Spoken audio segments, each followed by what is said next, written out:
What's going on, everybody? Welcome to the channel. My name is Gonzo, and today we're going to be talking about Card Party, the good, the bad, and the ugly, of course.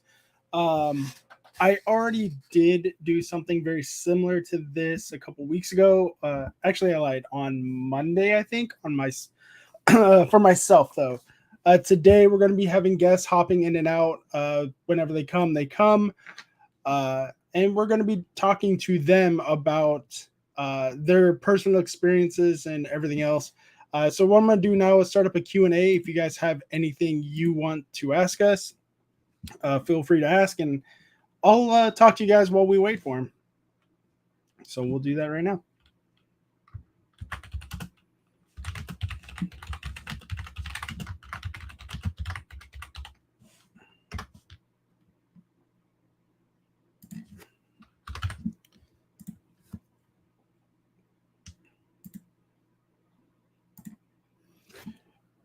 Oh, look at that beautiful man, says Ichiban Dan. Dan, how you doing?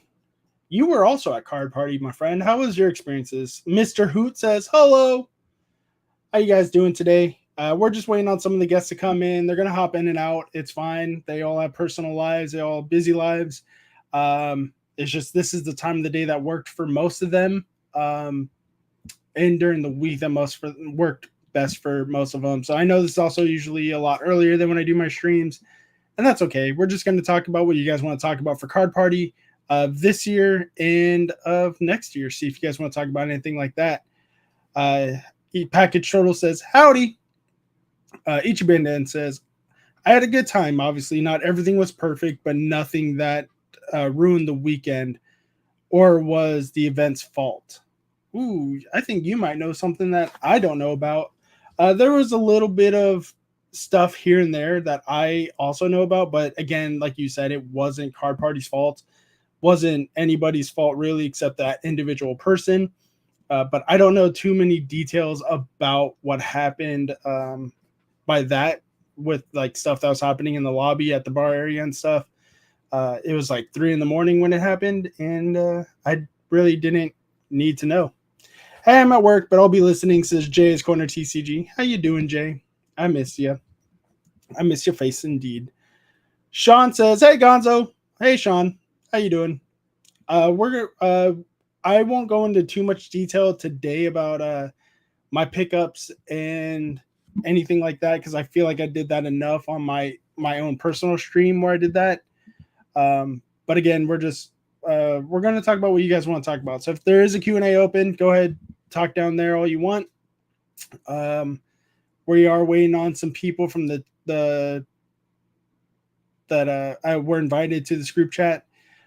If you guys did not know who was invited, it was pretty much whoever you guys nominated in my stories last week, I think it was, is who I invited. So yeah, we're just waiting on them. Rock Sandy said he's going to be about 10 minutes late. So that's normal for Rock, but he's a kid. He has schoolwork to do. Tina Marie says, Gonzo, Joey. Hi, Tina.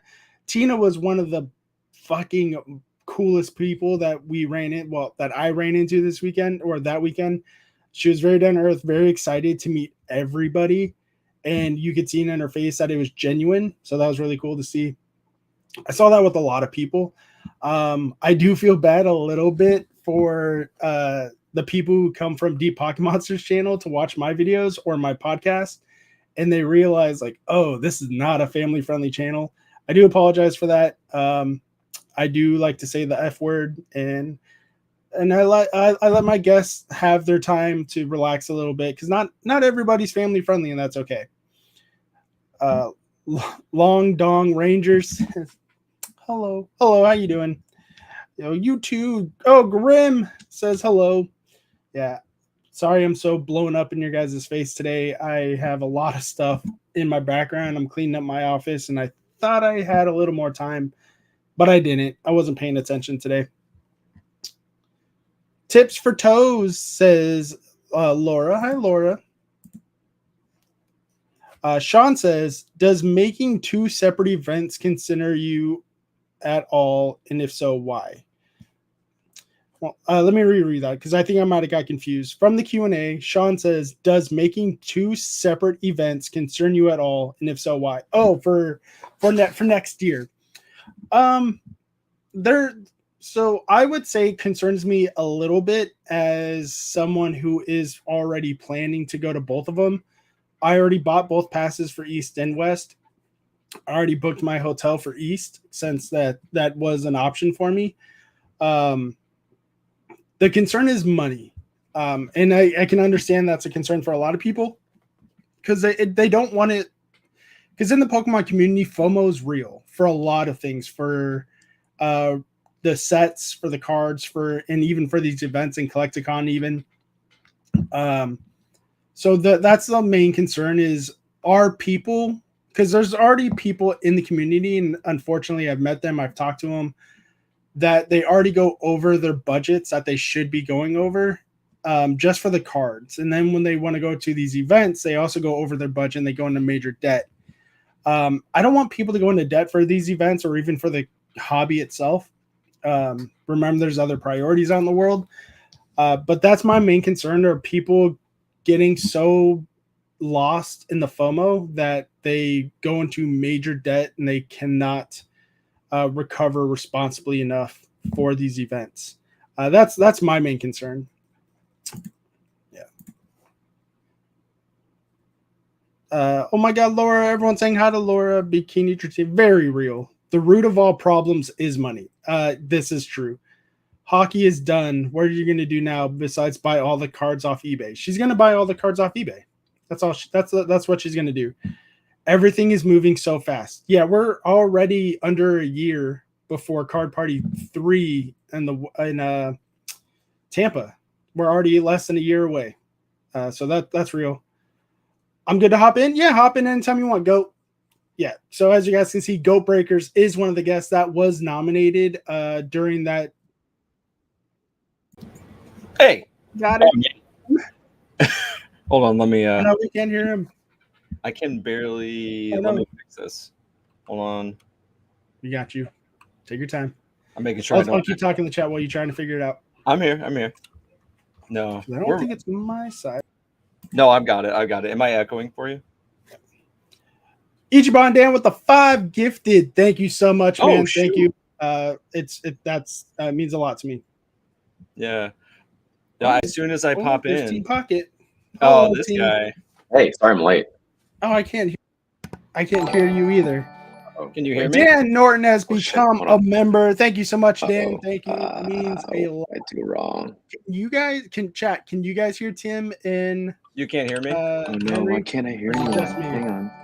I can hear everybody, but can you hear me? I don't. More mullets. Welcome to the Mullet Gang.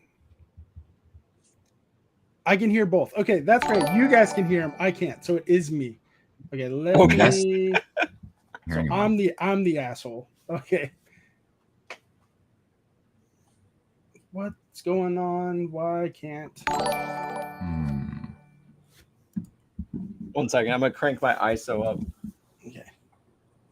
Oh wait, I can hear someone. Gonzo, try talking again. Can you hear me? Yeah, look now. No, it's not you, Tim. It's definitely me. So that's a good thing. Oh, you're good. You're good. Hi, can you hear me? Yeah. Hey, we're working. Yeah, it's you guys. It's not me.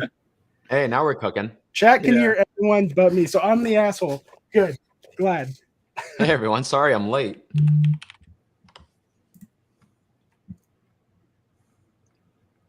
What's happening here? What do we have in the Package chat? total. Oh, I remember package total. Yeah. Ooh, Tina Marie's here. Hi, Tina. Hi, Tina. Yeah. Ooh, Bikini Tratini. Really slow for service in my. Yeah. So what are we doing? Oh, fuck. There we go. I can hear you guys now. You can hear us? Hey. Yeah. So, yeah. Ooh, hey, Laura. How's it going? Yeah. Oh, now you get to see more. I felt like I was really close. No. I had to fix it for myself. Did you know? Do you notice the background? Back. So the background is Opossum's room.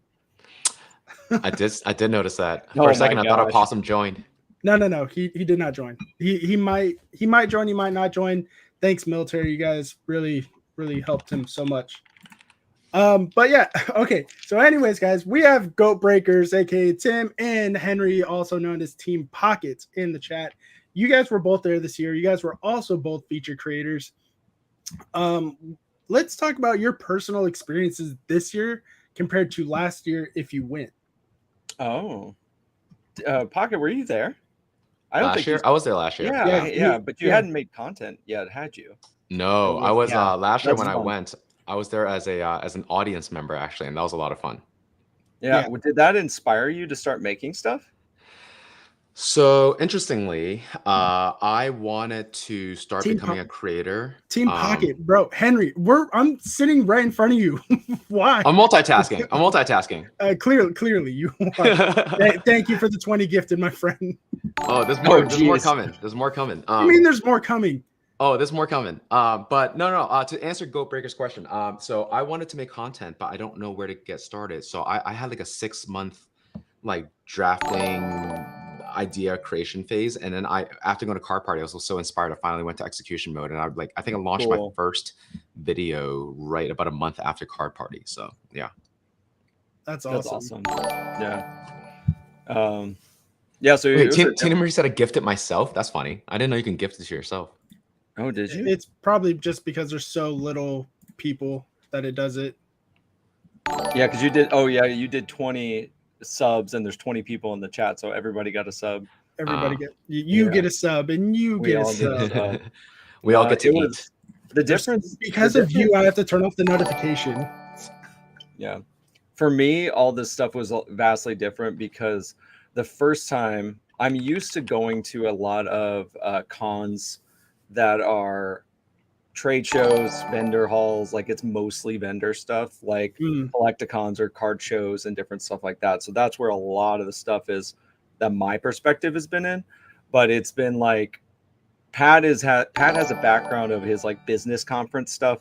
So like the corporate world conference is different than what we consider a convention or like an anime con or something. Two different worlds.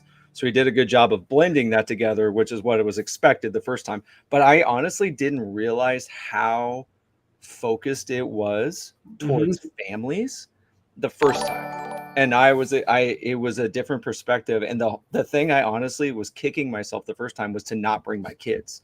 The first one, I was like, oh, this would be exactly what they want to be a part of. Like like every bit of this is designed for them. And it was so good, and that was where I was kicking myself. So this second time I brought them, and thankfully I won like hero points with my kids because they were like, this is the best weekend ever, and they just loved everything about it. And so my perspective was just different because I came in the first time being like just with no expectation or knowing what was going on, but then this time knowing it, bringing the kids was a much more rewarding experience because they were like, it was me doing my thing where I get to make videos and meet you guys and have a good time with our friends, but experience it from like the consumer perspective. Like, did my kids enjoy it? Did they get to do all the things and go through the expectations that the audience is that he's trying to reach? And yeah, he like nailed it across the board. So they already were like, oh, there's 2 next year. Great. I get to go to 2. And I was like, well, hold up for a second. Yeah. When I saw there's 2 next year, I was like, oh, okay, one's for the family, one's for me. And my wife was like, hold on, bitch. And I was like, okay, never mind. Both of they're all for us. Yeah. So, last year, I just like same with Henry. I just went as a fan, an attending creator kind of thing. I didn't even get on the website, didn't even try. But because of that, my goal was like, all right, no, I'm going to be featured next year. That was my goal. It made it. Now my goal is to stay featured. Yeah. So, but it's, I want to use your government name. What's up? Fight me, Henry. Fight me. Team Pocket says Gonzo out here using my government name. Yeah, that's fine. I put my government name straight up there, man. I don't even care. I don't care. It's so funny. I'm just reminded of that scene from the Avengers. Do you remember when Spider-Man was like lost in space with like Iron Man and Doctor Strange, and he's like, "Who are you? Oh, I'm Doctor Strange. Oh, I'm we're using our superhero names. I'm Spider-Man." That's That's how exactly that's how what I it felt feels at like. Card Party the whole time. It's so funny. Yeah. Yeah. That's the thing, like on like Facebook or Instagram too. It's like when you do like verification and stuff, you have to put your real names. So then I'm like, well, it's out there. So it's what it is now at that Yeah. point. I never really try to hide my name anyway. Yeah. Like, because every time people's like, "Oh, how'd you get your name?" I was like, "It's a nickname from the military from my last name." And then Pat in Generation 6, 7, and 8 video with all the Sebastians. So I was like, well, this is going to be a new joke now because I'm not the father to any of those Sebastians at all. My Sebastian was home that night. But yeah, so yeah, Sebastian Gonzalez. That's not a hidden secret. I'm very public about my name. It's not like Yeah. it's going to be a secret anyways. By Yeah. the way, Gonzo, congratulations on meeting your goal for wanting to be a feature creator and then actually becoming a feature creator. What a big deal, huh? That was in a little bit. I will say a little bit is thankfully because I live so close to Pat that I was able to rub those elbows so much.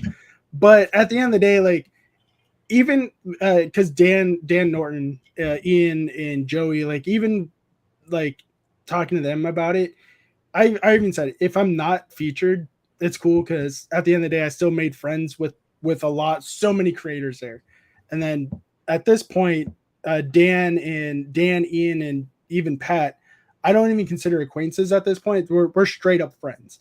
Like Yeah, if you that's guys see cool. the memes I send Pat, some people are like, no, don't send those to Pat. I'm like, no, fuck this. I'm sending it to Pat. Like Yeah. like if I'm going to hell, I'm taking my friends with me. Like I need company. Yeah. Oh man. Yeah. Yeah, it's been fun though. Like as we have all been on this journey outside, like Card Party included, but get just me in off this this train. give me Ian. Yeah, Ian. Oh, it's just been fun because it's like I started this all by accident, and then kind of coming in and seeing the people from like 2019 TikTok to today that are still here. Yeah. It's very fascinating, and we've all kind of been on this weird journey, and we've seen a lot of people like come in, fall off, be there for the trend, be there for just to make the money, which again, do what you want to do. But it's been really interesting to see from I think like into like 2018, 2019 to today, who like we're still friends with and are still engaged with and still showing up to these things. So it's like, just to your testament, it's like I legitimately see people like, I'm sure it'll be you guys too more often now as well, but it's like people like throughout these cons that I see more often in the year than I see people like my real friends. You know what I mean? Yeah. And it's turned into like legitimate friendships, which is really cool. I was just telling my wife about you, like how you've been going to Collecticons and been working with them a lot, and I was like, Tim made me realize like I should give Collecticon another chance. Like, yeah, Long Beach was a shit show. It wasn't. I didn't have that great of a time. But she was like, but talking to you and my wife and other people, they're like, well, in your defense, Card Party was 2 months prior, and that was so like that blown expectations out of the water. Oh yeah. So I should. Very different type of show. Very different. Yeah. The difference, you run into the. No one goes for the music, says Ian with Ian. Who was it? Smash Mouth? It was Smash Mouth or no, it's Sugar Ray last. Sugar Ray, that's what it was for Long Beach. And he and I, like, I don't know anything about music, but Ian is a fantastic musician. And I was looking at him and I can just see his face like having a stroke. I was like, oh, they're doing real bad. Like, I think they're doing bad, but if a musician is like, oh my God, like it was bad. They didn't even play their hits. Well, I have no control over that. Well, so. Yeah. I'm not blaming you at all. But yeah, they're two totally different atmospheres. It really is, yeah. And that was a thing I think where people had a lot of comparison at the start until you saw or have experienced both to understand where Pat does this. Pat does a different type of structure versus the Collecticon is a like very buyer heavy. Yeah, it's very designed on the vendor side with entertainment. And then it works. Like the structure's been good. Like it's been positive. We haven't had any crazy things happen, but it's been more like you have to know what you're getting into on both sides. Like if you go to Collecticon and you expect, like all these crazy things like what Pat does, you're gonna be very disappointed. But if you go to Pat's thing and are like, where's all the vendors? Why are we sitting in the room for an hour and there's a show and different stuff like that? Like you're going to be disappointed. So it's just a matter of like knowing what's going on. So I've never actually been to a Collecticon, but what I'm extrapolating here is a lot of buying and selling, essentially. It's very buyer seller heavy. And some of the vendors are not like, maybe it's just my own personal experience, so I can't speak for everyone. But the vendors I spoke with and tried to make deals with were not willing to move. And I'm very big on like, if you're not willing to negotiate even a little bit, you're not worth my time, because you're not for the community like you say you are. But there are some vendors were the exact opposite. Like they'll be like, I was like, hey, that's I look at something like it would say 80 on the box. And then I was like, hey, can I take a look at it? He's like, yeah, for you 60. I'm like, yeah, okay. Like, and there's some people that just, because they know, like, I don't want to take this stuff home with me. I don't have to pack it up. Just take it. I'm like, all right, cool. Yeah. But it's just very different. Yeah, I mostly went for the voice actor signatures because I'm huge on anime. Yeah, the VAs and the guests and stuff. Again, that's a really big pull too. So it's just, again, it's a matter of what you're actually looking for. You, Pocket. It's more like it's a great place and a great opportunity to be able to shoot content if you're trying to shoot content there, because everybody's in the mood in the same way they are at Card Party, where it's like, hey, content creators, you want to shoot something? Like I think I've gotten somebody say no to me like twice out of all the shows I've done, and it's been really fun because you just get so endless opportunities to create stuff if you want to take advantage of it. But then there is more opportunity for the buy, selling, and trading, because it is I don't know, we had like 900 tables at the show last time, and that's usually on average what it runs. So it's pretty vast in that side. But then like the entertainment aspect is like throwing the concert. Like we had Tech 9 in Kansas City last week, and then it was we're in Dallas next week. It's like Travis McCoy again, and then the Ying Yang Twins are in New Jersey. So it's like, wait, so I have to ask. It sounds like, since you are our residential Collecticon expert, and maybe a question that chat would love to know as well too. If you were to go to your first Collecticon ever, which one should you go to? The first one available, or is there like a specific one that you would stand out?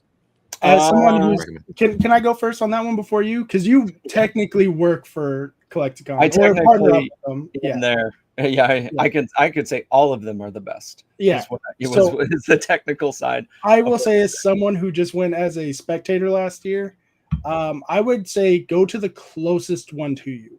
Yeah, that way you're not going to buy thousands of dollars worth of hotel and travel expenses. Go to the closest one to you. Experience it for, if you want, one day. Don't go out buying the 3-day pass if you don't know if you're going to like it or not. But I would recommend just go the closest one to you. Then start to travel. Then hit up Tim for like, yo, what do I need to do? So going back to Tim, before he answers this question, we have something from Ian. And I saw it. Ian says, Tim, Gonzo, wants to know, his face wants in one of those yellow circles. How can he do it? Don't mind me. I'm just taking notes. And the yellow circles, what do you mean? I think he means to be one of your feature creators for. You got to just DM them or ask, and then they'll follow up with you. Yeah. Like anything. As long as you're legit. I know Ian's not. Ian doesn't know what he's doing. He's never made a video in his life. So no, never. He's the worst. He's the worst editor I've ever met. Oh, he's horrible. He's horrible. No, yeah, you just got a message and then reach out. Usually, like, I don't know these specifics. Totally not legit. But it's mainly just like reaching out and getting a response. Like, I know that's a very vague answer, but that's about as much as I personally would know, because it's like my background came out of like a corporate side that I connected with them on. So it's been a whole that's a whole different journey that I can talk about at some point. But the general, like, hey, here's creators and everything, like, that's just reaching out, showing them. I think like anybody, if you took Collecticon out of it and just any kind of thing that you want to do, Ian knows this, but for anyone else who wouldn't even know, is like you just show what you have to offer and what your value is, which is pretty inherent based off of your resume if you already are creating content. Does that kind of make sense? Like Ian's like, hey, I got an account, here's this, and I know what I'm doing. Then we know it's not just some person just trying to scam to get in for free, for lack of a better word. You know what I mean? So that's kind of usually how it goes. But I'm sorry, go ahead. Oh, I was just gonna say my answer to you, I would piggyback off what you're saying though, Gonzo, is like, if you're uncertain about anything of like, is this thing worth it to go to or anything, I would always just be like, whatever's closest to you is always the easiest thing. Get a feel for what you want, and then if you like it, then travel. But again, it's like anything, it's the same way as Card Party. If you are like, if your goal is to, let's say you are a full-time creator or you're trying to be, and you are seeking out opportunities for things that are valuable, like hubs to network at. And I would treat stuff like this as investment into that hobby, or to that hobby that you're turning into a business. Because at the end of the day, we also have to pay bills and do all that good stuff.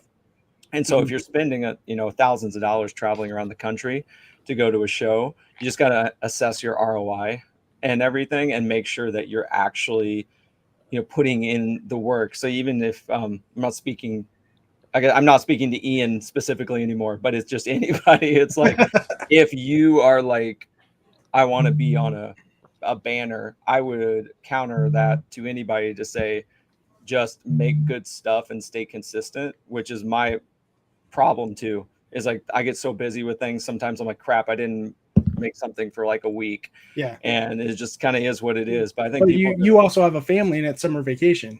Exactly. Yeah. And the kids are upstairs right now. I said, don't run around while I'm talking on this thing with Gonzo and everything. So it's it's just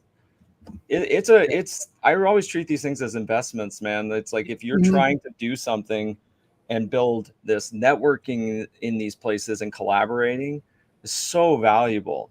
And it's not even making money off of it. It's just like making friends is honestly very, very valuable, because we all support each other.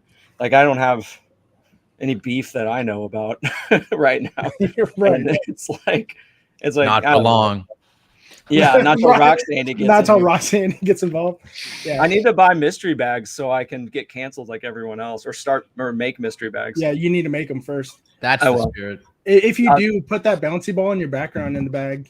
I want Where it. is it? Which bouncy ball? Is that not a bouncy ball next to that Ichigo Funko Pop? Yeah, I know what Ichigo no, the yo-yo. Oh, it's a yo. I don't want the yo-yo. I'll try it. No. I do want that Funko though. Oh, it's Charmeleon. Never mind. I don't want it. It's a Charmeleon yo-yo. I don't think I've seen a Pokemon yo-yo before. Yeah, it's like, it lights up. Because you're not old like we are. Yeah, dude, I'm old. I'm like 90% sure I'm older than both of you. Actually, I doubt that. How old are you? Are we gonna dox you right now? I think we've doxed him before on his age. I think he's like 37. He's no not way. that much older than me. No. Yeah. No. Wow. 100%. Yeah.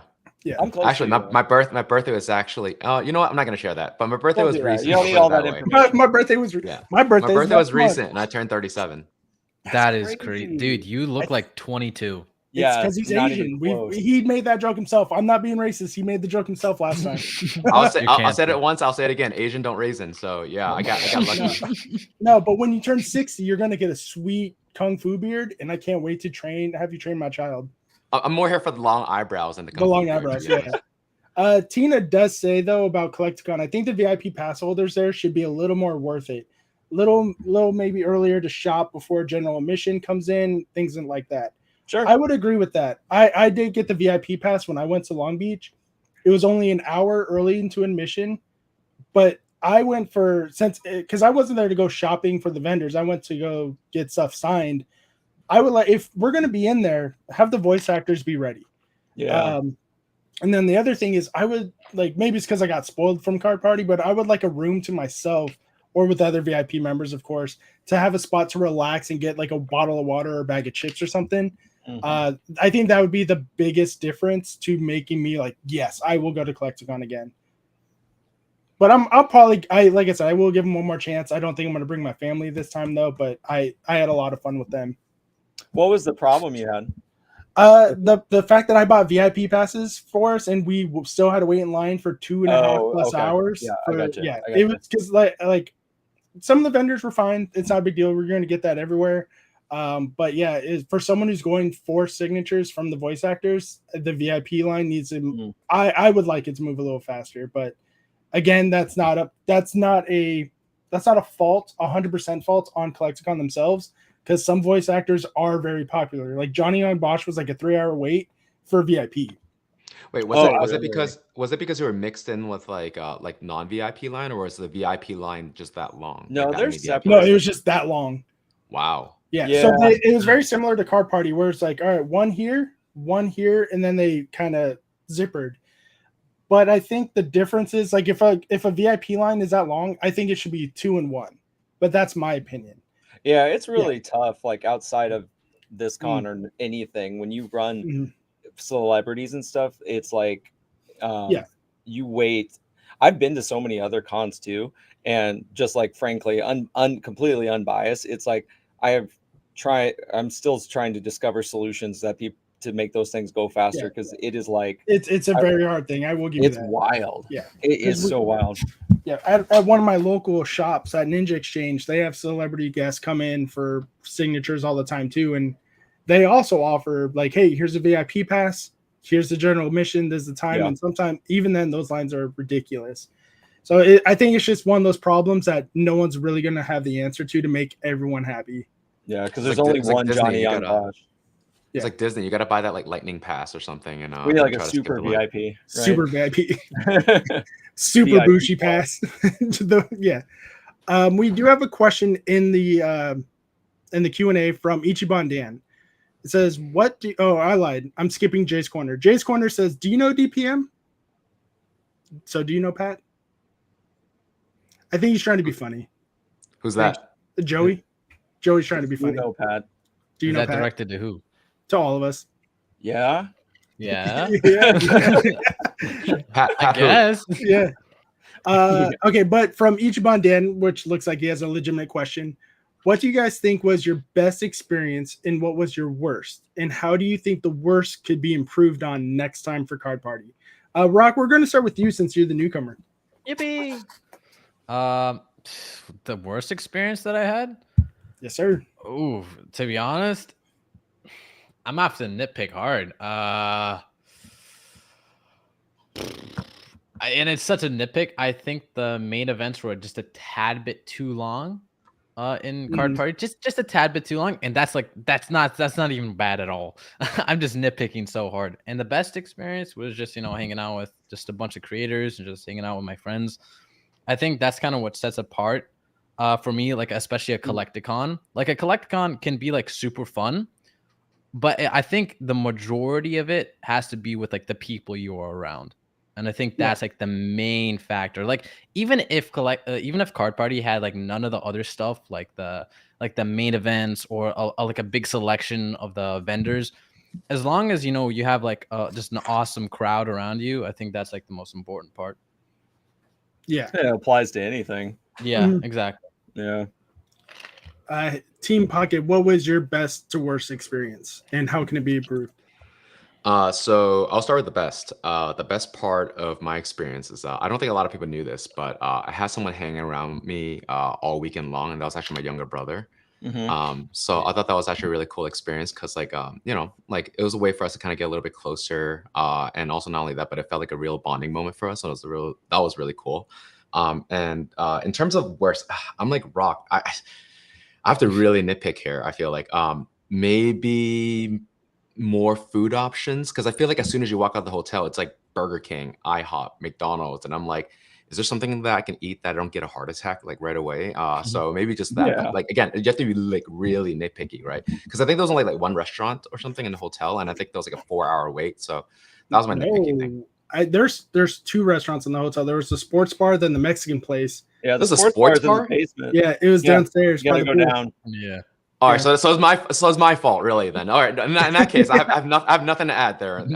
I did like the improvement of the 24-hour market compared to last year, where Yes, it closed that at was like 9, nice. 9 p.m. Yeah, that was That a was huge nice. improvement. Although I feel like I had to like elbow a couple of volleyball players just to kind of get some food though. Like, Dude, lot of volleyball them players were were crazy.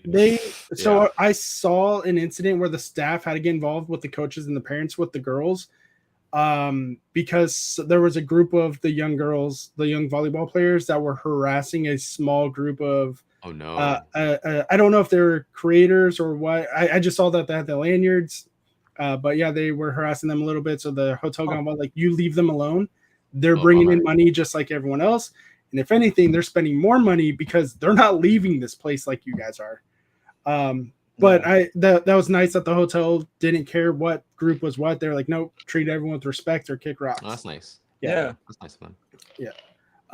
And Tim, what was your best to worst experience, and how do you think it can be improved?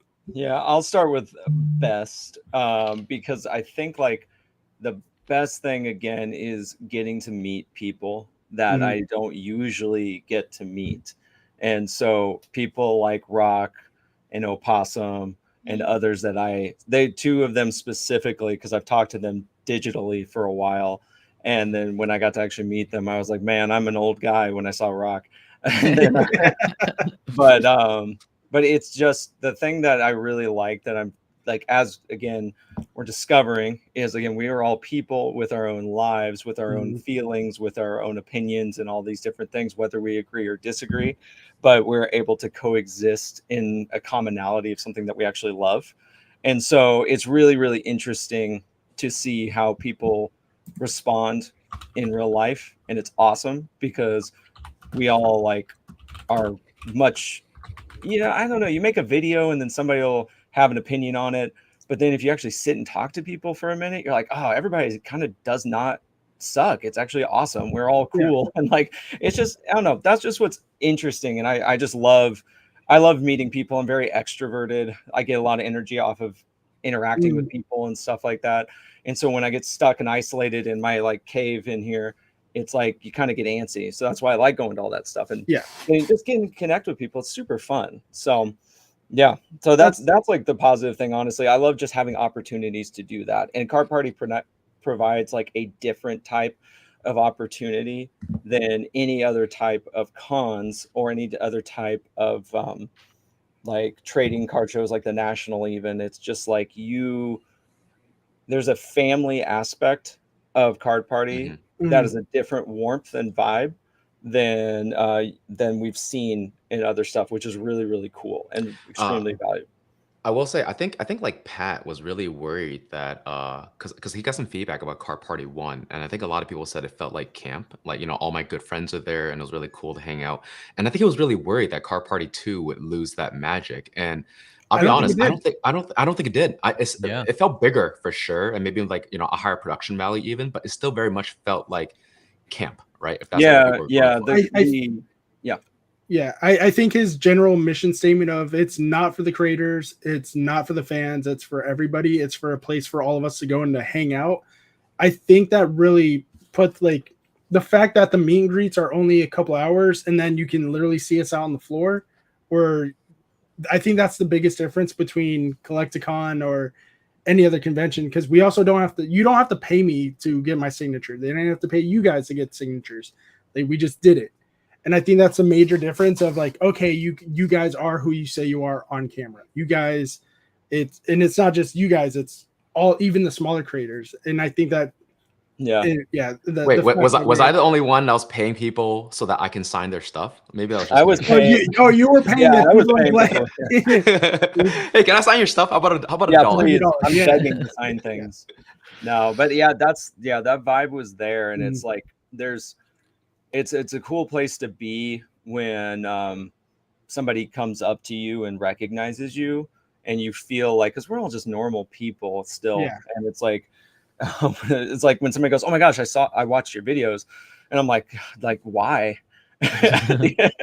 But no, I'm very grateful. I love that stuff. But the only thing, like, again, I've always thought about is like us. So if you want to say negative with improvement, again, it's not even like there's Yeah, not any. you have to nitpick to find it. Yeah, if you were saying like, hey, let's evaluate, that's the words I like to, that's my corporate background. It's like the evaluation that I have for all of us as creators mainly is value and like separation and people knowing who we are better outside. Or so there's things like we are not at a place of someone like Ando, Nate, Lee in terms of our reach or rev or anything like that. But these are opportunities for people to know us. And so it's like as us as feature creators, I think opportunity to basically either we have a different colored lanyard or there's a way for people to ID you if they don't know you or want to get to know you is something that would be a really cool improvement. Or something as simple as like, if Pat's on stage and they've only got time for a certain amount of people, just say, hey, if you're on the featured creators list, stand up and raise your hand, be like, those are your featured creators, go find them if you want to be in a video or something. Yeah, sorry, I just need to say this before I lose my train of thought, because I will lose it. The fact that you brought that up made me remember it, because when this year and last year where it's like, all right, if you guys are creators, come take a picture. I know creators, featured creators. I know they're like, nah, I'm not getting in this picture, because it got crazy so quick. I like the idea of doing a group photo like that, but I think there needs to be two. Let's do one with featured creators first. Then, if you're creators, you surround them, because as featured creators, I think for a photo like that, they should have been the center point for that group photo. Yeah. Then if they wanted to, like, all right, every creator come on in, then sprinkle us in between a couple other creators, that's fine. Even if it got so crazy to the point where even featured creators, like, I'm not getting anywhere close to that photo. Yeah. It's just in general, like just evaluation on making the value there. Cause you were talking about it when I popped in about spending money. So I think about people who are newer that may have no access or haven't like networked properly, but somehow, you know, Pat was like, hey, I noticed you're a featured person. And then it's like, this is a great opportunity to highlight people of value, quote unquote, you know, that he's noticing as a feature. And so it's like if somebody's like made 10 videos or 3 videos or whatever and has been featured, like them going on stage is worth the $1,000 that it would take to do all your travel and everything. Yeah. And then that's so valuable to people like that versus like you expect all the well-known ones, you know, they're going to get their all their good stuff and everything. But it's more like I could see a high value of being like, here's those people, ID them, and then you have access to connect to those people. That's the only thing. You kind of feel lost in the crowd to a degree. Like, I'm sure we all had people say something to us once or twice, but it's like, that is the thing, is like, you got to get some sort of thing of like, for the lack of a better term, where you are saying you're cooler is not the right word, but you know what I'm saying? Like some way of saying like, oh, that's a featured person.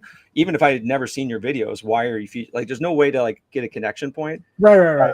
You know, so that would be the thing. The biggest thing of all of that is where I'm like, where's your value to people as a featured creator if it's not going to get put front and center? So with that, I would propose, if Pat or Dan are in the teams listening, because I like your idea and I think they should make that into the theme. So for the featured creators, I think they should be getting the Ruby and Sapphire next year, the colored lanyards for their team, just the featured creators. And then the attending creators can get blue or even emerald for the colors. Just something that doesn't like, so Ruby, all right, cool. You're running Ruby, you have Sapphire. We know you're a featured creator. We know what team you're on. You have Emerald. We know you're an attending creator. We know you're still a creator. Then for regular attendees, maybe just the standard black and white ones. I think that would be a great improvement to what you're saying, because it does specialize or give specifics of who's who. I think any way to ID those people, again, it takes like 10 seconds to say, hey, everyone, you are whoever's featured, come on stage and wave or stand up in the crowd.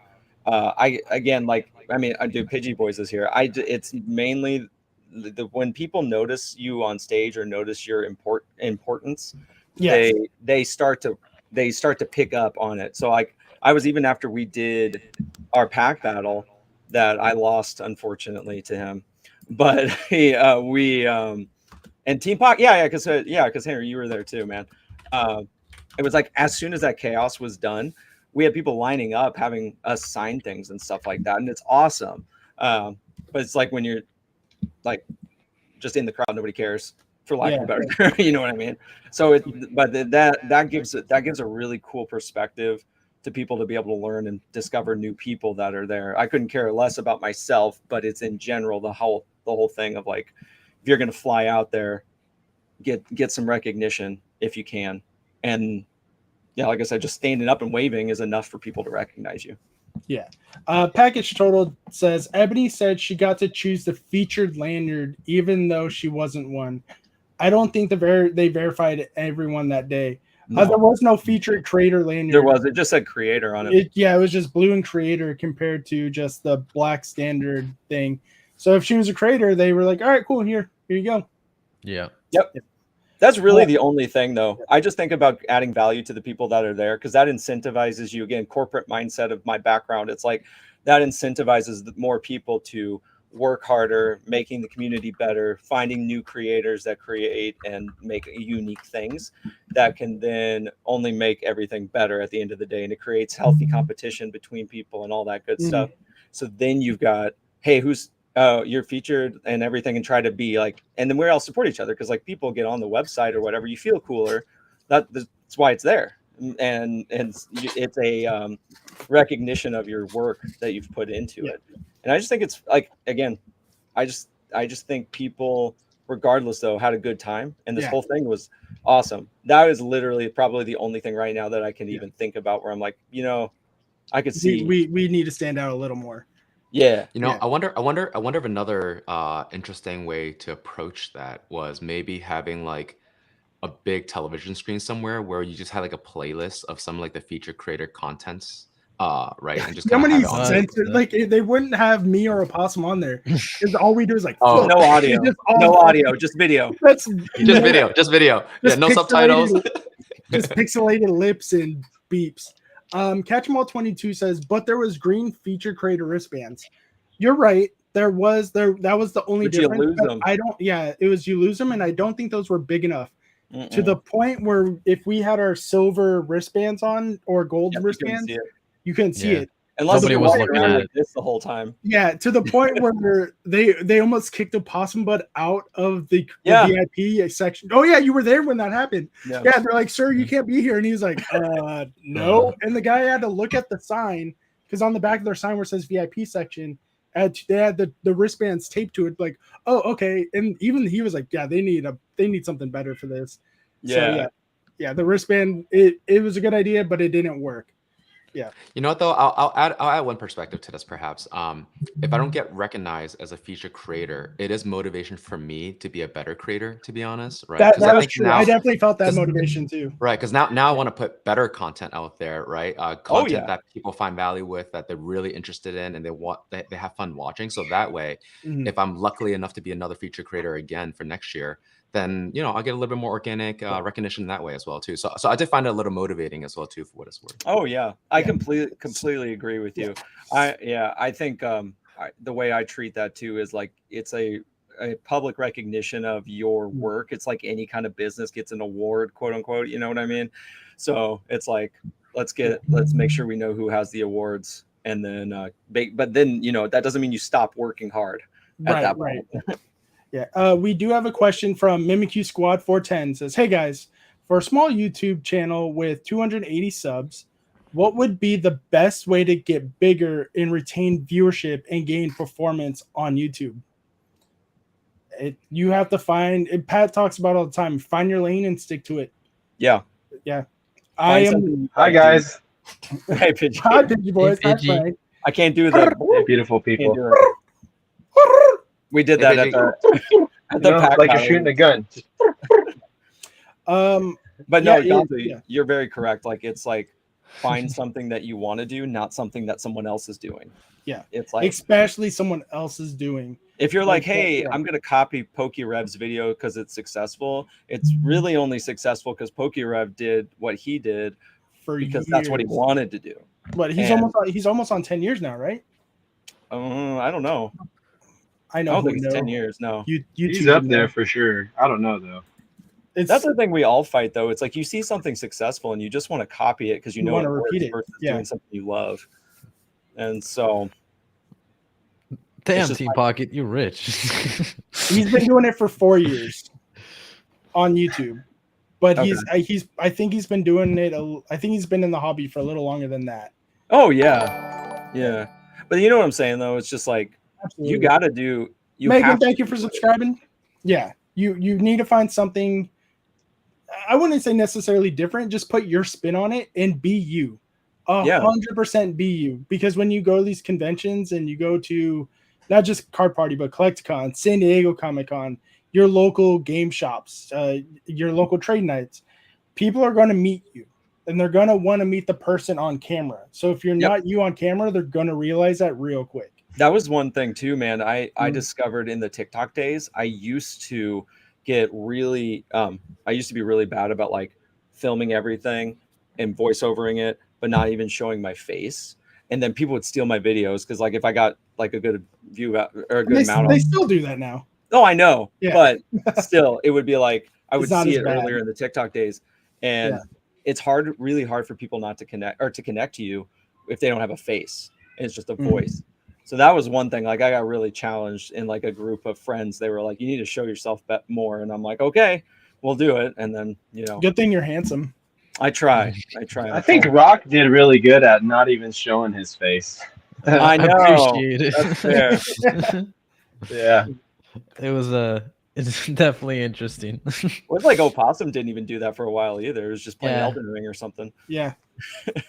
I feel Just like a it lot of definitely gameplay. works a lot better when you do like commentary because like nobody really cares what you look like at that point. They just want like an opinion, and if they agree with it, they like yeah. So I feel like in that type of space, it's a lot easier to get. I away mean, with to it. be honest, I feel like just in general, vanity goes a long way in general, just for like anything. Like if people could like straight up look at your channel, look at your face and be like, this guy's ugly. I'm good. You know what I mean? Like I'm not going to watch his channel. Like I mean, I see that a lot inside the music that I work with because a lot of the artists right now that are currently big and doing things big are artists that don't have a face or have a mask on. You know, it's like, it's vanity's a thing, that's for sure.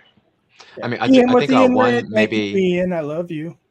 I think maybe one positive way to look at it though, right, is that maybe Rock does really great storytelling. That's why people are so compelled to watch it and It's retain all the way storytelling through. with the opinion. Thank And you. I think that's something we've learned in the community very recently because of Pat. Storytelling in Pokemon collecting is something that we've been missing because for the longest time since 2020, it's very much been, hey, look at these cards I have, let's open them, or ripping ships.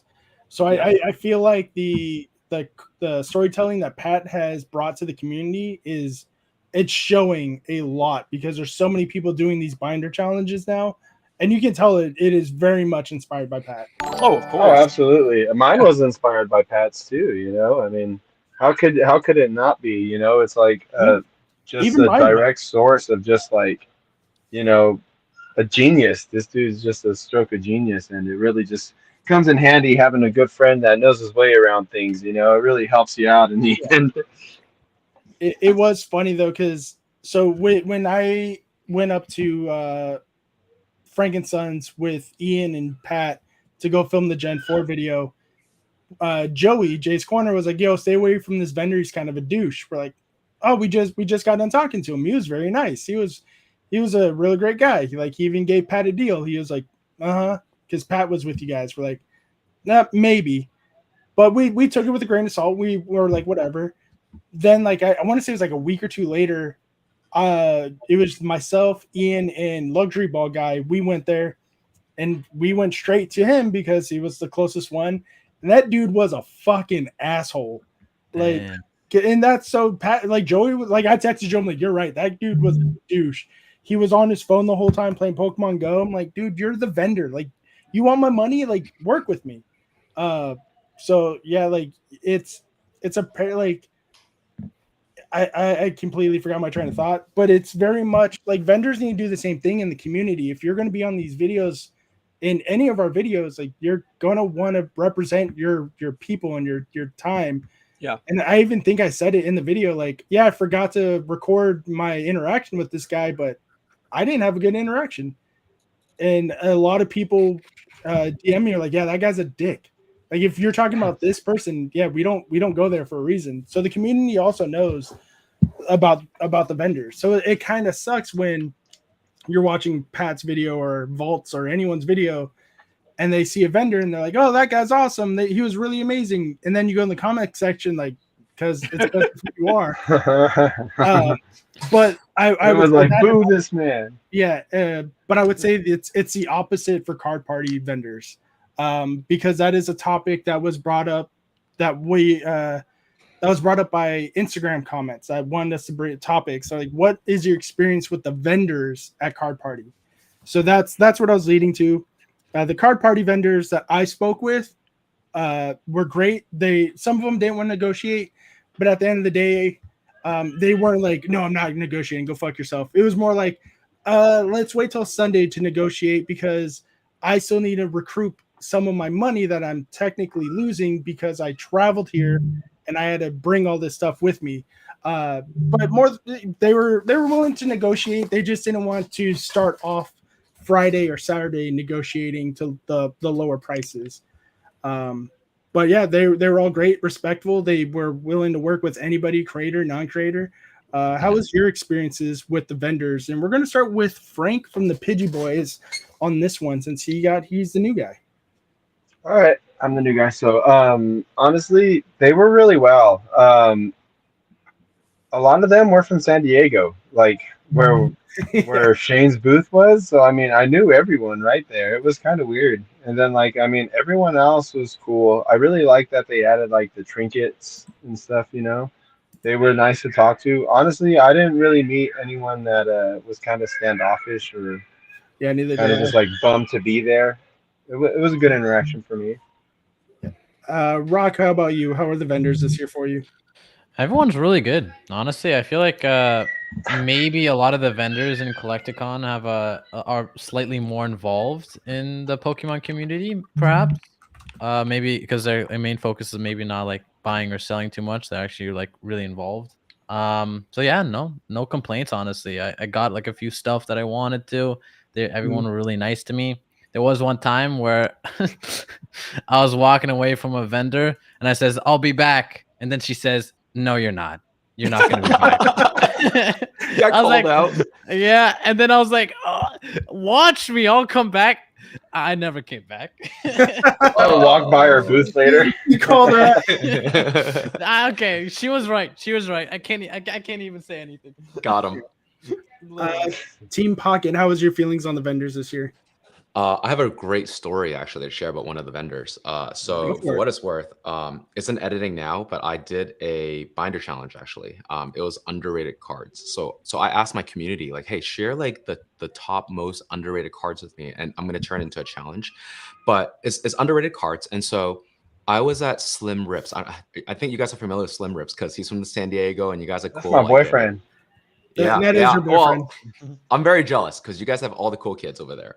But I was telling Slim Rips about the challenge, and he like pulled out his personal collection binder, and we spent like 15-20 minutes just geeking over like how awesome the cards were. And they were not like major hitters, right? And they were just like a bunch of like really small like art cards that basically have just really great artwork. And so I thought like the passion really came through, and I was like, yo, this is like a representation of all the vendors right now because everyone was there and everyone's like super chill and nice.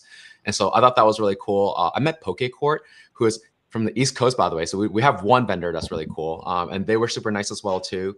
So yeah, I had nothing but great experiences with the vendor because I feel like a lot of them really had great stories, just like a lot of passion there for the community. Yeah, no complaints at all. And Tim, how do you feel about the vendors this year? Or how would you, I guess for you, how would you say the vendors, I'm sorry, I didn't mean to interrupt. How would the vendors differ from Card Party to Collecticon? Yeah, so personally, it's funny because I know a lot of the vendors that, because they go to both. They probably go to both, yeah. So there's quite a few that were the same people, and again, the same people I see all year long. So it's, I mean, I don't know. I didn't have anything negative from them. Everyone was great. I've never personally, like truthfully, like not PR. I've never had any problems with vendors at any of the shows. Like just in general, things like you were saying before, Gonzo. Like sometimes I'll try and negotiate down with people, and they'll be like, "Nah." I mean, same thing happened there for me when I tried to get like a one-piece box. Some guy was like, "No, I'm selling them all out, so you can't. Like, I'm not going to go down." I'm like, "Oh, okay, fine, whatever. Yeah. I get it." It really does depend on their body language and their tone on how they talk to me when they're like, "No, we're not negotiating." Yeah, some people are like, "Yo, man, like, hey, I don't want to negotiate just yet." And some people are like, "Hey, wait till Sunday," or like, "Yeah, I'm not a negotiating type. Everything's firm." Okay, cool. But then there's others like, "Nope, no negotiating. You can leave." I'm like, "Okay, I'll leave." Yeah. The one thing it's not necessarily a vendor experience, but like in terms of the product that was really interesting. So the audience, again, two different audiences, but it was like, it was so wild for me to try to find a Twilight Masquerade box. I could not find a booster box if my life depended on it, because everyone or a card party, like a Twilight box. Dude, yeah, they were all gone. Pocket knows what I'm talking about, because again, I'm trying to get this like Sunday, like last day. Oh, that's why. Yeah, because everyone was selling them for $100 or less. But I'm saying that the people, like the audience there, are the kids and parents are like, new set, buy the new set. And Twilight Masquerade was going like crazy. But if you go to other things like a Collecticon, Dallas Card Show, anything else, you can't give that away, because the audience is more of like these people looking for slabs or for more unique items. They want the you know what I'm saying? Yeah. So it was just interesting because my kids were like, "Can I just get a Twilight box?" And I'm like, "I am trying." Yeah. And it was just, we ended up getting a Paldea Evolved box instead. Still a good box. I love it. It's still good. Yeah, you can blame myself and Nick for that, because we bought 2 boxes ourselves. You can blame me and Nick for that, because we bought 2 boxes between the 2 of us for a video that I still have not started yet. I resorted to Japanese. I was buying Japanese the whole weekend. Oh, dude, Japanese was cheap at Card Party. So cheap. I was buying $50 boxes all weekend. Yeah, I think I saw 151 for 60 at the highest. Yeah, I mean, I was trying to buy a Twilight box like day one, because I was trying to hand out some like booster packs in line, and like I couldn't find it, and I was finding like Twilight because I thought it was like the cheapest box, but like, it wasn't available. It was tough, dude. Yeah. So again, I just think that it goes to the audience of like, kids are buying normal like newer ones, and they just say whatever the newest one is, because like I always attribute that to like, when it comes to audiences, like we are all we have the curse of knowledge of knowing way too much about this stuff and caring about all these different cards and everything. And I always like, my daughter's best friend, she and her dad are like, again, like we probably all have been this way, where we've talked too in depth to people, and we're like, "Oh yeah, well if you get this card and it's an SIR and you do this and blah blah blah blah blah," and they're like, "Cool, I just open packs." That's how I run into them. It was me talking to them. I was like, "Oh, what set are you gonna get?" And it was like back when Battle Styles came out, and they were like, "Yeah, we just buy a couple packs or do this, or we love Pokemon so much." And I was like, "Oh yeah, you can get the alternate art Tyranitar and this and this and this." And they're like, "I mean, yeah, we just like, we just open those." And the same thing happened to me at my son's school, like back to school night last year. They were like, because we gave out a bunch of cards and like little gift bags to his friends, and we're like, "All right, cool, whatever." And his dad was like, "Pokemon cards, huh?" I was like, "Yeah." And he was like, "Your son really likes them." I'm like, "Yeah, it's my son's fault that we have so much of this around the house." And he was like, "Oh, cool." He was like, "Yeah." And he was like, "Yeah, do you ever watch the Poker Rev guy?" I was like, "Yeah, I watch Rev from time to time." He was like, "Yeah." He was like, "He pulls some cool cards," and I can't remember what card he was talking about at that time, because I didn't watch Rev's video that day out of his 50 that he'll post. But I was like, "Yeah." And it was like a Pikachu card. I was like, "Oh yeah, that's a cool card." Like I was very like, "Yeah, whatever." And he's like, "You don't like that card?" I'm like, "It's a great card, but if you want a Pikachu card from a modern set, you want Vivid Voltage, Rainbow Rare." And he was like, "How do you know that?" I was like, let me show you something. I pull out my he's like, "Oh damn." I was like, "Yeah, I know what I'm talking about, dude." Yo, real quick, check it out. This is the card that Slim Rips gave me. Oh yeah. Like, I would have never known this card existed unless he like pulled out of his binder and told me how awesome this artwork is. but I've never seen this card before because I think a lot of times the open packs are just kind of tossed like these cards aside, right? Yeah, But this one is just especially if you are just a collector and not a player, you're not looking at the card in detail. Dude, the different perspective I had too was going to NAIC. Have any of you been to one of those? Like The- regional? The last time I've Been been to wanting to regionals play. is when I was competing when I was like 15. I went as like a spectator because I had never done that before.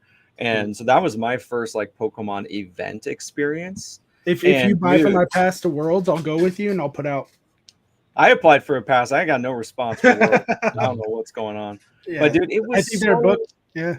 It was so crazy. And so again, such an eye-opening experience to see these like people in a different like passionate mode versus what I'm used to seeing at any type of like con or card party. Even it's like I don't know, there's just such a love and passion. I'm not trying to be like super overindulgent on it, but it's like I saw people like some guy barely make it to day 2 and just like fall down and like call his parents, and he was crying because he got to make it to day 2. And I'm like, oh man, like that's it's so hard. Because just for hard. For juniors, I think for juniors there's like 800 competitors for juniors. For seniors, it's like over 1,200, and for masters, it's borderline 2,000 people, I think. Yeah. And so like you beating out over 1,000 people, I would say that's a huge deal. That's crazy. I think it gets really personal too when you take months building a deck, and you keep having to change it because the new set comes out and just changes up other decks, and like you end up getting like a big passion for it, and you want to keep pushing for it. I mean, so I totally get you on that, Tim, because it's like that they see cards completely different, and it's amazing to like, because like when I'm kind of recent inside the PTCG, but like still, I mean, you definitely see that fire that like not that collectors can't even compete with, well, it's crazy. Yeah, because I didn't even know what goes into some of these decks. I have some concept of it and everything, but it was like, and I used to play when I was a kid, so I get the whole thing. But it's like I was opening a Twilight box with my wife for a video, and then when I was done, I just had all my bulk, and some guy just like came up and was like, "Hey, do you have any snow runts in there?" And I was like, I don't know. And he, for whatever his deck is. And then he was like, I was like, go ahead and look through them. He was like, are you serious? And I'm like, yeah, just go ahead. And then he went through them and got like 2 of them. And he was like, can I, and he was like, how much or whatever. And I was like, just take them. And he was like, wait, I can just have these. And to us, we're like, it's like, oh, it's like maybe a 2-cent card or whatever. But he was like, oh, this is for my deck. I get to do all. It was just a whole different world that huge like really big. There's a need for it and a purpose, it's like we look at it and we're like, oh, this is pretty, let me go stick it on the wall, or put it in my binder. That's the video the only video I made at Card Party was Opossum and I bought a box of Twilight Masquerade, and we built a deck out of that box and that box only. And there's a point Dexter came in, Alex Ketchum came in, they saw what we were doing, they're like, oh cool, and they're like, oh, you're gonna build it this way. We're like, we don't know, we can only use from what's in here. So we had to open the card. Well, good thing Opossum and I have that small knowledge. We're not professionals in any way, but we have enough knowledge to know like this is what we can build around. So that's like, I don't know if you guys ever played Magic the Gathering or done any drafts like that. You pretty much opening the packs hoping to find 1 or 2 cards, and then you're going to build your entire deck around those 2, and that's pretty much how we had to do it. Yeah. Oh yeah, so it's like a draft. You're just doing it. Yeah. Poke GPA from the chat wants to know if anyone's been to both card parties, how would you pitch card party to an ordinary person who would be interested in going? Would you rather go to a Collecticon or Pokemon regional event? I feel like you pretty much hit the nail on the head for that question already, Tim. Like the regional events are like, if you're not a player, it's really not for you, because like there are vendors there, but there's not a lot. There's like 10. Yeah, you're not there to shop. Yeah, there's like 10 at the most, and those cards that they're selling are specifically meant for players. Like it's a lot of the vendors there are bulk, from my understanding. But again, I'm sure a lot of the trading too is like trading for playables. Not like alt arts, or maybe alt arts that are playables. Tim also already talked about it earlier in the chat, so I don't know if you were here for it, but Collecticon compared to Card Party, again, are very different. One is for the community of collectors and content creators mingling together, and then the other is essentially the easiest way to put it is like a buyer's club. You're there to look for specific cards, and most of the time it's not modern. You're there for the high hits, for older stuff, for obscure stuff. So it really does depend on what you're looking for and what kind of event you want to go to. And there's anime voice actors versus yes. versus Poker Rev. Yeah, it's a whole all that stuff is very pop culture and anime combined. It's not Pokemon specific. I think is more to it's like if you want just Pokemon, then that Card Party was it was like 95% Pokemon. Yeah. So it's just honestly, even like Card Party, if you're like, I like Magic the Gathering, I'm gonna go to Card Party, you will be very disappointed.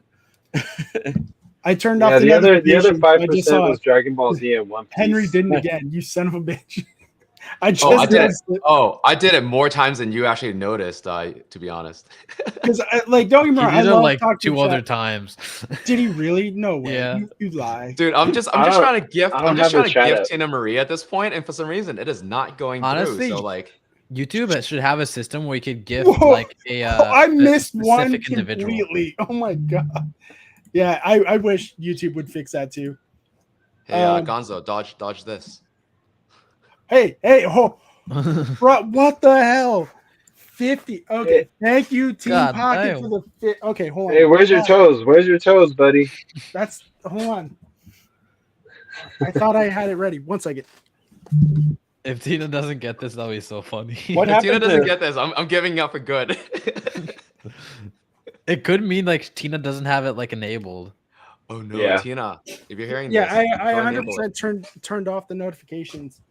Because you won't get a gifted membership unless you enable it. Yeah, I'm gonna give away a VIP bag in courtesy of Team Pocket. This one's not it. I can't find the empty one, but I'm gonna give away a VIP Card Party bag, the messenger bag.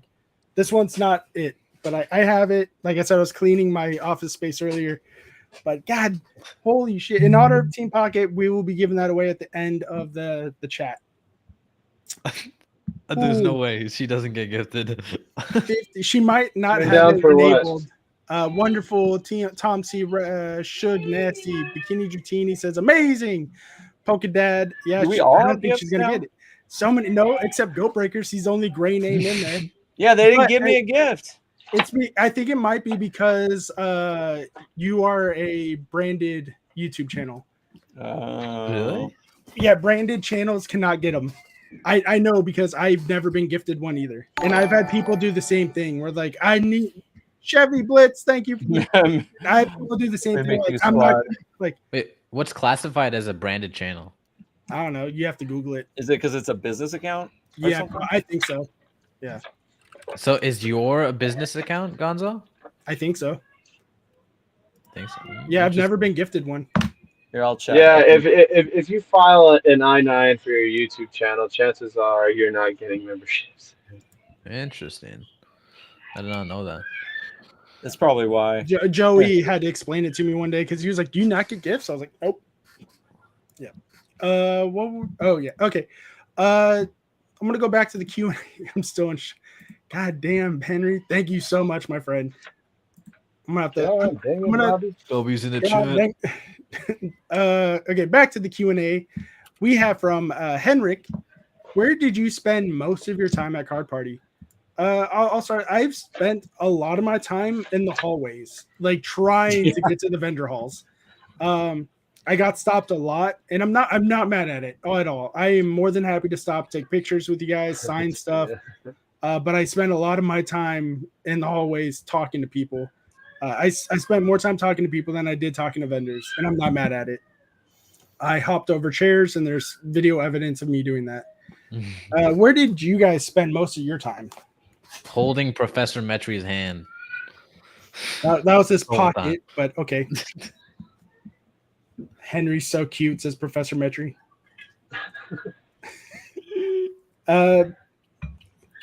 Speaking of Team Pocket, where did you made him blush, Metri? Why is everyone using my government name? because Yeah. because we have to now. That's you're no longer Team Pocket. You are now Team Henry. That's so funny. Sorry. Where did I spend the most time? I think also probably the hallways as well too. I think we just all saying hello to did. people and everything. Mhm. Yeah. Yeah, for us talking about how we don't feel like we were recognized enough as feature creators. Most of our time we're in the hallway talking to you guys. I mean, to be honest, I think I got recognized mostly by other creators, and I think that was also really fun as well too, Yeah. talking to a bunch of other Yeah. creators, because we talked to a lot of like the folks who sort of joined Card Party, but I think the creators also were really fun as well too, because that's also like a really tightly knit community. Because there's questions even in here, like we want to talk about Card Party, the good, the bad, but there's people asking advice for YouTube. I'm not going to turn that down. A lot of it was just advice on YouTube for smaller creators starting out, for channels that aren't monetized yet. Like I'm not even monetized yet. I still haven't hit those 4,000 hours. So I'm trying to get that advice just like you guys. But it was nice knowing that like, okay, I'm actually could be a mentor for some channels and I'm learning along the way, just like you guys. Wait, how are you not monetized? I've been like gifting you stuff like There's last hour a and a half. difference between monetization and memberships now. For memberships, it's 3,000 hours. For monetization, it's 4,000. For what it's worth, you're probably gonna make more money from like the memberships than anything else anyway. Yeah, you make more money from memberships and all that now. For especially channels our size. Yeah. But yeah, that's why I also have merch now. Merch is so good for smaller channels. That's where the majority of the money comes from, or from Henry, which now I owe it. True. So if you guys go, Henry, are you coming down here for July still, or what's happening in July? My birthday. We talked about this like 2 months ago. Yeah. Yeah. Fuck you, Henry. Yeah. Well, you didn't tell me, Henry. What are we doing? No, so if you guys go out to dinner with Team Pocket, don't let him go to the bathroom or pre-order the whole meal beforehand. He's told me that's what he's gonna do. Because I told him, yeah, you know nothing about that. And he's like, nope, he's like, you don't know this. I've done this. I'm like, yo, we Asians, right? We play at a different level when it comes to like paying for the bill. Yeah. We'll call like I told Gonzo a lot. We'll pre-call the restaurant and pay the bill ahead of time before you even sit down. Retro Poke Gamer wants to know, what did y'all think about the world record attempt this year? Oh no, I lied. That's not okay. What card did y'all add to the world record? I added a Korean Raichu. Ooh, very on brand. Mine was a Charmander. Oh, nice. Did you sign yours too or no?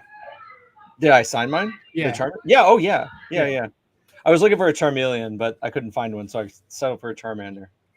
That's good. I purchased a Black Star Arcanine promo and signed and added to the binder. It felt on brand. Nice. Ooh. Rock, what did you add to the binder? I don't know, probably some waifu card I had. I don't know. Nah, I think it was just an energy card, to be honest. Frank, what did you and Gabe add to the binder? Because I'm sure you guys did that together. Yeah, so I added a base set Pidgey, and Gabriel added the Pidgeotto from the it's that little islands one. I forget. Oh, Southern Islands. Yeah. Yeah, I know. He added that, and we just so happen to have added them like right next to Rev and Ryan and everyone. So I was like, "Hey, that's cool." Then back to the Q&A. Ichiban Dan says, to anyone, how do you feel about 2 card parties? Do you think providing more accessibility to fans is worth potentially of dividing the feature creators? Yeah, I mean, I think that gives you more opportunity for people to like show up and make their mark. As like what we were saying earlier, it's like if you feel like the people that already are recognized too much, and then newer people are given more opportunity to be noticed. I think that's a huge opportunity, because it's like if you want, like it just opens up more opportunity for people. I guess that's where I'm coming from, is what I'm saying. Because there's other people who are probably making amazing videos that we don't even know right now. Absolutely. I think in my opinion, it's like a solid brand. They're obviously going to learn a lot from this next year, because it could go really bad.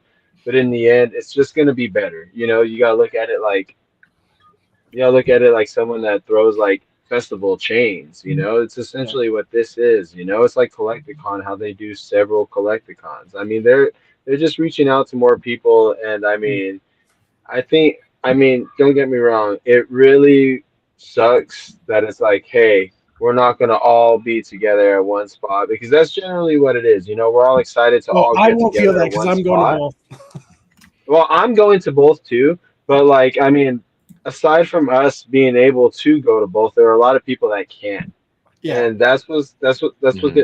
that's what people are like apples and oranges about. But in reality, it's like it's just going to be better in the end, you know, Uh, for the brand. I'll add a perspective from like two sides of the same coin. I don't know why my computer's doing that. Weird. Yeah. You Okay. were like, Yay, will I get balloons. balloons if I do this? Balloons. I want balloons. I think Balloons. I think the first one is that like I care a lot about accessibility, and that includes like a lot of Mm. however you want to define accessibility. But I think one of them is that flying out to Card Party, renting a hotel room, and then buying tickets, and then paying for the meals is very expensive, right? And Very so when you're expensive. flying across the coasts, it gets really costly. So I do like that for attendees, they could fly to one that's closer to them and actually make it a little bit more cost effective. So I think that's really great for a lot of Yeah. people, to be honest. But then I think this is exactly what Pidgey Boy said, right? Like if you're a content creator and you're a feature creator or like an attending creator, there might be one of them that you can't attend, right? But now all of a sudden there's a second one in the same year that you can attend. So then the attendees can also have access to you as well too in the other session, right? Mhm. So I Yep. do think it's actually pretty good for those reasons. And not only that, but you know, who's going to complain about more card parties? So I'm I probably think, gonna go both but see, myself. the only complaints that I've been hearing, you know, are Yeah. just people that are bummed out that they're not going to be able to all be together again. And it's like, I totally get that, but it's Yeah. just like, Pat's just trying to get this freaking ball rolling, you know, and once it's rolling, we're all going to be True. together again. So That's let's fair. just Yeah, get that's through fair. these, Similar. let's get through these rougher times, as I would say. The I don't know if- perspective. Oh, you Go go. ahead. Gon. No, go. Okay, I was gonna say I don't know if you guys already bought the early bird specials for Card Party 2025 for Tampa or Pacific Northwest, where it was buy them now for the week if you already went. So I already bought the passes for both of them, and so I can tell you the location for Tampa. It's an actual convention center, and there's two hotels you can choose from this year. One is more of the upscale Marriott, and then the other, and they're both attached to the convention via Skybridge. So it's not like you're going to Nice. lose out on anything. So the Marriott is the upscale version. It's that you're going to be paying the money to be there. I think I'm paying $250 a night and that's the card party rate. So, but the one, it's something by the Marriott or by the Hilton, like not Days Inn or something. I can't remember what's called, but it's one of those by the Hilton. So it's not an actual Hilton. So it's going to be the cheaper end. So I do think they are looking at the accessibility and the budget for people, because for Card Party 1 and 2, a lot of people were saying like the hotels are too expensive. We're going to go stay in Airbnb. We're going to stay at a different hotel 30 plus minutes away. So yeah. That's cool and everything, but honestly, I think paying the premium is worth it being up at 4 o'clock in the morning with all my friends. I don't know. The lobby hangs again. That's the same thing that happens at. I didn't NDA. What are you talking about? What? Someone in Team Pocket says Gonzo. What NDA? What NDA? It was all public information that I was just talking about. You have an NDA just for buying tickets? Yeah, exactly. Well, I didn't know about it being at a convention center now. If you looked at the email that they sent you for the early bird specials, and you went to go buy the purchase tickets, it's very easy to discover. Mm-hmm. Yeah, it's not. I never really clicked on it yet. Well, the location isn't public yet, Gonzo. Oh no, I use public information to make things public. Oh no, you just made it easier to access. Yeah. Anyway, Gonzo, you're fired. No, I'm but fired. what you're saying about the 4 a.m. stuff, like that is, the same things happen at Collecticons if you're at the same hotels too. It's Yeah. like, these are the same problems so to speak, that you run into at those things too. It's like if not everyone's at one hotel, then you kind of get split up, and then your perspective is different. But it is like, that is what's really fun about that. And when you talked about spending the most time, I didn't even process that until you said that, Pidgey. It's like, I spent the most time in the lobby hanging out with people, and then everything else, honestly. And it was like, and then but that's where like more the memories and the fun excitement is to me gets made, is like you have all this stuff, but then it's like the after party in the lobbies, so much fun stuff. Everybody's just ripping packs, and it's the same. That is the same vibe between the two shows. And I'm very fortunate to like get to do that quite often and everything. And it's so like Gonzo, next time if you come to Collecticon, you got to hang out in the lobbies too and just do that stuff. It's fun. But what was I saying? We were talking about the like it being in two different places. Like it's a similar perspective with the way Collecticon was too at the beginning, because it was a very small show, one location, tight knit group. That seems this seems like the same trajectory in a way, if that makes sense. Yeah. Where you got to show you're showing that you didn't. These are the hotels that you could, if you already booked it, you're going to be staying at the Tampa Bay Marriott, Water Street, or the Embassy Suites by the Hilton. Yeah. So these are in convention center. Like they both talk about being connected to the convention center. So I just put two and two together and like, all right, cool. We're going to the convention center this year. Yeah. It'll be, if I am wrong, I'll admit I'm wrong, and it might very well be in the Tampa Bay Marriott, and then people can just stay at the cheaper hotel across the street. But at the end of the day, my deductive skills are saying it's the convention center. Yeah. Are we in Opossum's Bud's bedroom? Yes. Yeah. Yes, we are. Yeah. Beautiful. But anyway, where I was just going was just it's a thing where you get split up. Like even now there's like 12 Collecticons in a year. So it's like not everybody's going to all 12 of them. So it's like you start to what is positive with that I've seen, that's where I'm going with it all, is like then you actually are instead of being like forced to spend time, or you're spending time with the people that you normally spend time with. If you're going and you're like the friends that you always associate with aren't there, it does force you to kind of like build more connections with other people, which has been a really good benefit for me. It's like I've gotten to meet so many more people out of the year when we're going to them all versus like just going to the one or two where all my friends are going, if that makes sense. Right. That's been really I got a question for y'all and also for chat.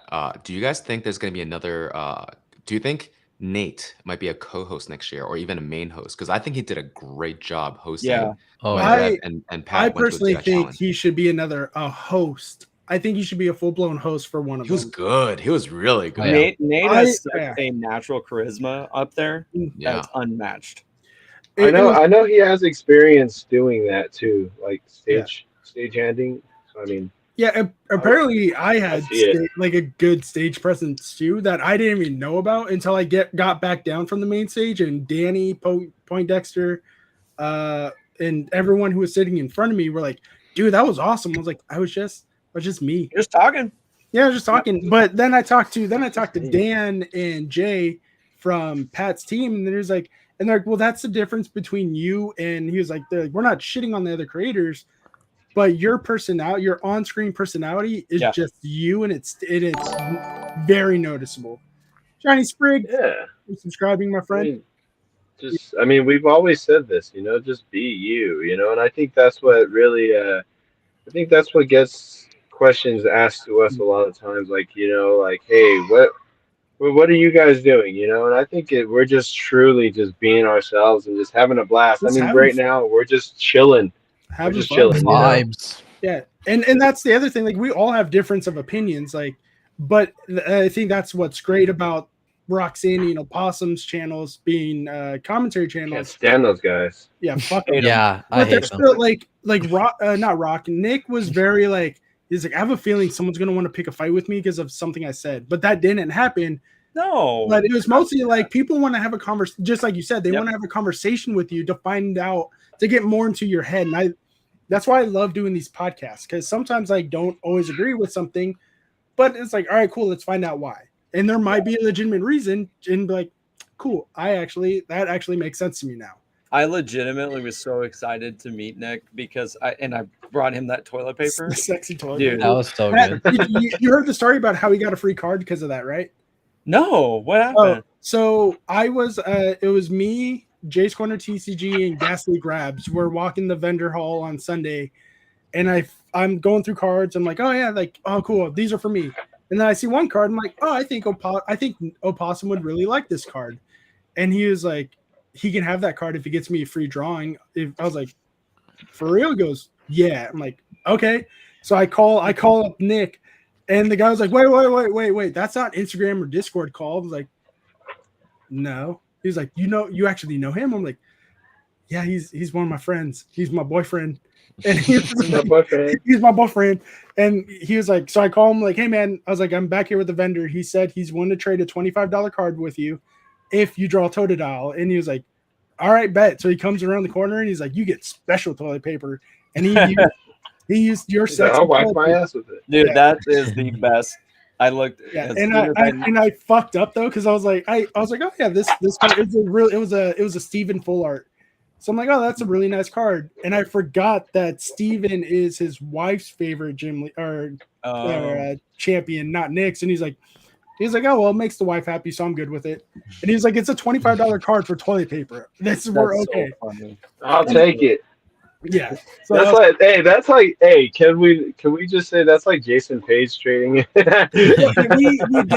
we did make that parallel, but the biggest difference is Nick didn't go up to the vendors and be like, I want to do this and make that card go up an exponential amount. That person specifically asked for it, and that was, so we're like, there is a parallel, but there's a major difference in between the two. Oh, that's so good. That's so good. Yeah. Jason Page, I remember when I wanted to meet him. Now it's just like, it's. One complaint about the vendors. Where was Jason Page at his booth? He was the dude with the long hair.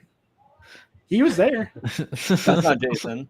That's not Jason. So Jason Page wasn't at his own booth. Jason wasn't there, dude. He wasn't there. That's fine. Well, that's okay. No, that's fine. I don't mind one bit. I thought the dude with the long hair was Jason Page. Yeah, I thought so too. That's what someone told me. And they're like, no, that's Jason. I'm like, wow, man. Galacticon's been doing a number on him. He looks he looks rough compared to those guys. Well, I won't say what I want to say out loud because I don't want to get sued for defamation. Oh, here we go. I'm sure. Is this the after hours sub only? No, not right. yet. Hey, yeah. Do you want to switch it to members only? So I do plan on doing an after hours, like nighttime, like members and adult only streams, because I've done those in the past.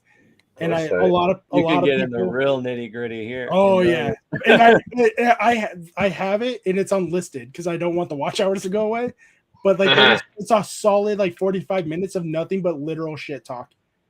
That's tight. I love that. I love shit talk. Basically what we do behind the scenes all the time. No. I'm not talking about like talking shit about somebody. I'm talking about the literal feces coming out your body. Oh my gosh. What do you mean? Like just shit pouring out of your body, huh? Yeah. It was a lot of stories from my military days. So dude. Got it. Man's emotionally scarred. Yeah. Here's another topic that is not in the Q&A, but it's a topic that was brought up from the Instagram stories. It is what creators would you like to be featured next year? That's all they said. So it could be let's do 2 featured creators you would like to see return as featured creators, and 2 creators, attending or not, you would like to see as featured creators next year. We're gonna start with Ethan.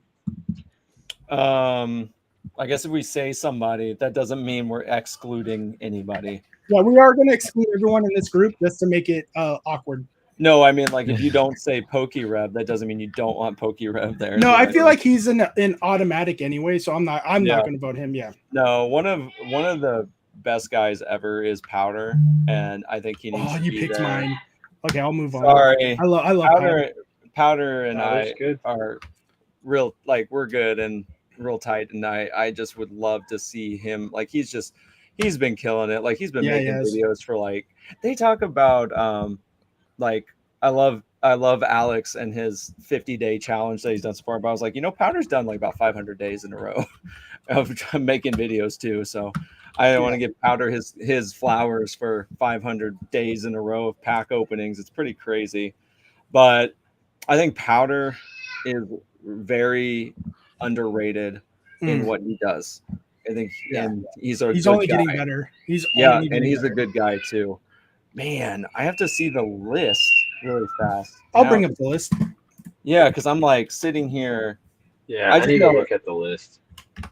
What was the second? Hey, so I got something for you boys, by the way, for Pocket and Goat Breakers. Uh-oh. That's not a good sign. I was gonna say, is it the encouragement? Yeah, the letter of encouragement. Oh, jeez. That was so funny. I love that. Just saying.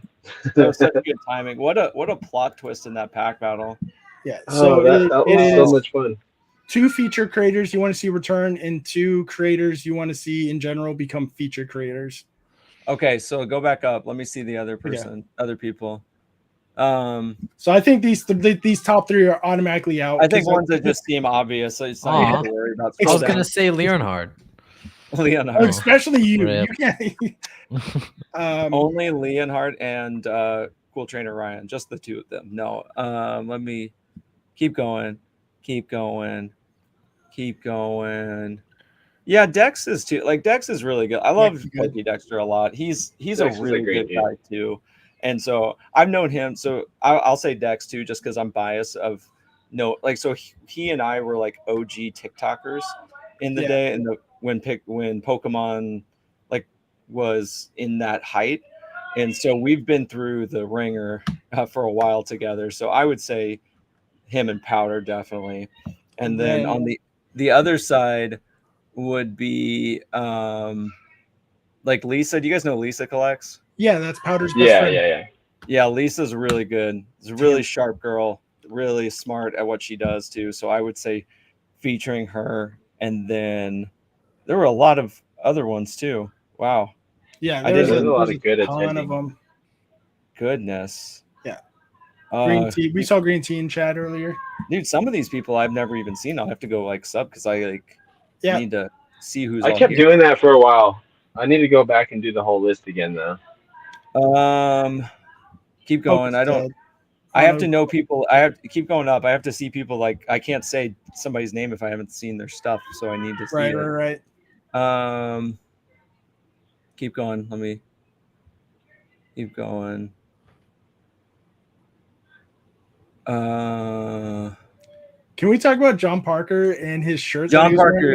Oh my god, dude! I was gonna say John Parker just because he is just like a marketing genius. That guy knows how to promote himself, man. Yeah. I need to confirm because I heard that was the only shirt he had. I didn't see any others. Did he bring? I'm asking. Did he bring multiples of one shirt? That's crazy. Or did he just wear that one shirt for 3 days in a row? Because we have talks for him. Where is he? John Parker had like 4 shirts. Okay, good. Yeah, keep going up. Let me see what else we got up here. Because I honestly, it's good to give more access to these people. I to be honest, like I think it's so hard to choose from this list, dude. It's tough. Yeah. Like I know Lisa's stuff personally, and so it's like she's been OG too. So like I'm honestly just gonna say Lisa right now, just to be respectful, as of not just picking somebody that I don't at random. No, I appreciate the honesty. That's good. And it's no offense to people because I need to see that stuff too. I'm the same way. I had someone on my because when I very first started doing these podcasts, I was like, I'll talk to anybody, just DM me, we'll work something out. And this dude was like, hey, I want to be on the thing. I was like, all right, cool, just send me your link and I'll watch a couple videos so I have some knowledge and something we can talk about. And within like the first 30 seconds, he was dropping the N-bomb. And I was like, no, dude. I was like, I changed that rule really quick. I'm like, all right. And I was like, you can DM me, but it's not an automatic yes anymore. Radical. Jeez. Yeah, I was like, oh, yeah. Because if you're willing to do that on your own channel, I cannot trust what you're going to do on my channel. No, gosh, no. Yeah. Can I nominate someone who's actually not even on the Card Party website? Yes, you can. Ooh. Okay, so I've been following this creator for a little bit, and I think he actually has really high production value and does a really great job as well. Trainer Spree, have you guys seen his stuff? Spree's good. Oh. Yeah, Spree's new. I He's feel like I less than a heard of year. that name. Gonzo, you have a web browser. Pull him up. Jay's twin. Jay's twin. Joey's Oh twin. yeah. From yesterday. I ran into his stuff Yeah. yesterday. I Yeah. just found out who he was yesterday, and I do plan on checking out his stuff later. Oh Yeah, wow. Trainer So- Spree, like high production quality. And Yeah. also Yeah, he's, like, visually super charismatic, too. pleasing for sure. Yeah, You're like, but, like he's also like visually really charismatic on camera as well too. So that's why I think he could be like a really good feature creator. I also point out Professor Metri, like Yes. his last couple of videos, also really high quality because like he spent a lot of time researching and putting together essentially like a video essay. Video essays he's are hard freaking in my smart. opinion, but he did Yes. really well he, there too. he's So. definitely leaning into the professor aspect of his channel, and it's so good. So good. Yeah, he is a professor, this right? Trainer Spree guy's video looks amazing. That's Oh what I'm my saying, God. right? I think Trainer Spree needs to be in here, either a feature creator or even at the very least like an attending creator. Dude, So we gotta yeah, go like, recruit him. more people should be dang. So like my background, I have like my whole background's in marketing, video production, and everything, and so I understand this level of like how much that takes to even make that look decent. Because like even now I don't even have half my lights on, or I'm not. Yeah, I'm not lit I up. think I don't either. I think It's he's too hot in underrated. San Diego though to start turning all that Yeah, stuff off. everything's off. I turned off Yeah, my I light think, just a I think- second ago. I think Spree is honestly a little underrated. Yeah, we got to show him some more love. You know, Right. it's What it's about- hard when you rip and shit, man. You know, but people need to go support him because he has some quality stuff out there. Yeah, ripping. I do agree with that. Doing a rip and ship channel right now, it's very hard since there's so It's many tough. people doing it, and then there's channels that previously weren't doing it starting to do it because they think that's the way to go. Frank, who would you nominate to be feature creators next year Okay, from attending list. from either list? Do 2 and 2 if you want. Okay, so let's do attending first. Okay. I'll start with you. Attending, I would say CK plays hands down. Yeah. I mean, I know he's crazy. He's amazing though. I love that dude. He would be amazing to just to do like the 18 plus stuff that like Possum Bud was doing and everything. I think he would be good for that. And I mean, he's just a big part of like everyone's community. He hops in and gifts everybody and all that. He's a really generous guy and he's a really good dude too. Getting to know him at card party, he was good. For the second attending, I mean, I was gonna say Professor Metri, but that was taken. Would you mind scrolling back up? Yeah. I think you could double down. I mean, his Professor Metri is so awesome. It could be worth 2 nominations. I mean, yeah, I will say Metri, but I mean, if I had to go with a close second, I mean, shit, Crazy Cactus is good too. Crazy Cactus and PokePair. It's like PokePair does really good effort putting out like little collaboration videos with other people, which I like to enjoy and watch, and I really like their live streams too. So Yeah. I mean, I would go with them. And then for featured creators, I would love to have Danny back. Danny's always just like a knowledge bomb, and he always just drops it hard. Oh, Phantom. Oh, yeah. Yeah. And awesome. I mean, if I had to pick another person from the featured creators, I mean, I would say Bob, but I mean the OG Alex Hodges. I mean, just because he's like from my hometown over here too. I mean, Yeah. he is a genius too, marketing genius. And if you guys aren't watching his shorts right now, you guys need to because they're amazing. He puts them together like within minutes every day. Really And cool. Rock, who would you like to nominate to see as feature creators next year? Well, Team Pocket beat me to Metri. So Triple I was gonna say down. Metri again. But I don't know. I'll start with like the feature creator list. Okay. Henry. I think I'd like to see Chris Pie TCG again and Jay's Yeah, Corner. Chris. And Jay, okay, and then for attending creators or other creators in general. I was gonna say Chris again, but I'd say Golden Pools was really nice. Brother Bulls is good. Broly's Yeah, great. Broly is amazing. And I'd say goated pulls as well. Good call. Yeah, So So for feature creators for me, since we did say we're not going to nominate anyone from here that's on the podcast right now, Alex was already taken. Bob was already taken. Honestly, all these people up here, we know they're going to come back. Danny was going to be my next nomination. Caleb was very nice. I would like to see him there again. And Full Metal Energy, I think, would be amazing to see. Oh, Without yeah. having to double I up met on Gavin. somebody. Yeah. He's nice. Really good Yeah. guy. And then if that dude can do stuff and not run his booth, that would be so cool because he's awesome. Yes, yeah. And then for attending creators, I'm gonna go with my boys from the Critical Hit team, Starman and Professor Metri, but Metri has already been picked 17 times. Guys, if you're listening, everyone in chat, go sub to Metri. Oh, we all nominated him. is that Pokeballers? Is that the actual Poke? Like, which one is that?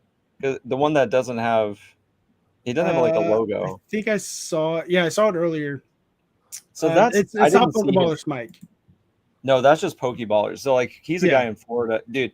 That's a guy who like, again. So I cut you off, but sorry. No, you're good. You're good. But I realized that was who. I didn't know he was on the list, but he's a dude who is like, he's all over the place too. Dude, he is so good, and just he's like crazy too. Like he's got like 180,000 on YouTube. Like he's killing it. Definitely should be featured. So that would be my second one for you. So I just interrupted you and did that, but there you go. No, you're good. I didn't know he was on the list. There. Yeah. Oh yeah, he was awesome to talk to. Yes, Starman, I would like to see as a feature creator next year. He's been doing really well with his videos. And then there's so many people that I have to agree with you guys. There's so much content out there that's hard to watch everybody. But Albino Manatee is probably going to be my second pick.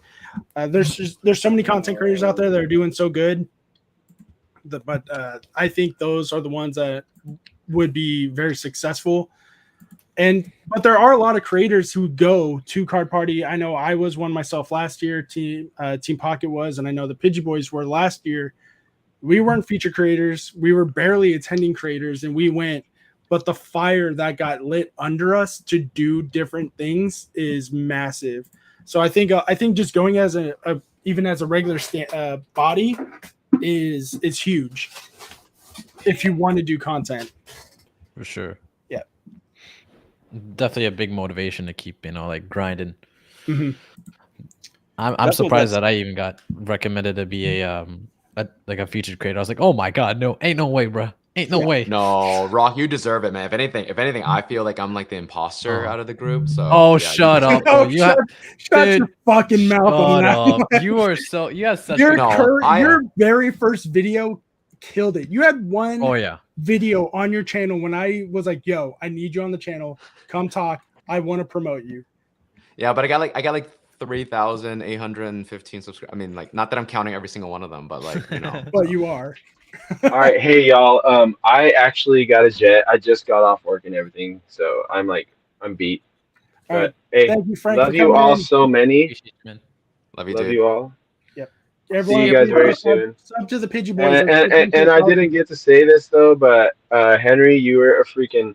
Here I go using your government name now, but dude, you killed it with the moderation, and Tim, thanks. You did freaking excellent combating, and because my brother, I don't know, I just always got to stick it to him, but honestly, I'm just feeding off of y'all's energy. So if anything, honestly, it was just an honor to just hang out with you guys up there. Like honestly, I kept telling Pat over and over like how just like grateful I was, because it's just great to be around other good people like you guys. So really appreciate y'all. Yeah, I appreciate you, Frank. You guys keep fighting this dang good fight because we're all having fun.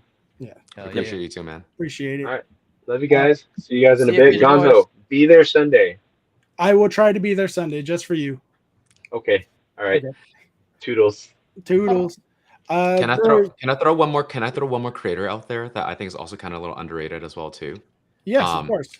There's a creator that I started watching recently who's like kind of like Professor Metry, drops like knowledge bombs. Sleeve no cards behind. Also great hell name, by the yeah. way. I love that guy. It's so good, right? Like the content, like the structure and like the information, really good as well too. Yeah, he's super underrated. I saw like his one video like a year ago, and I was like, dude, this guy is so freaking underrated.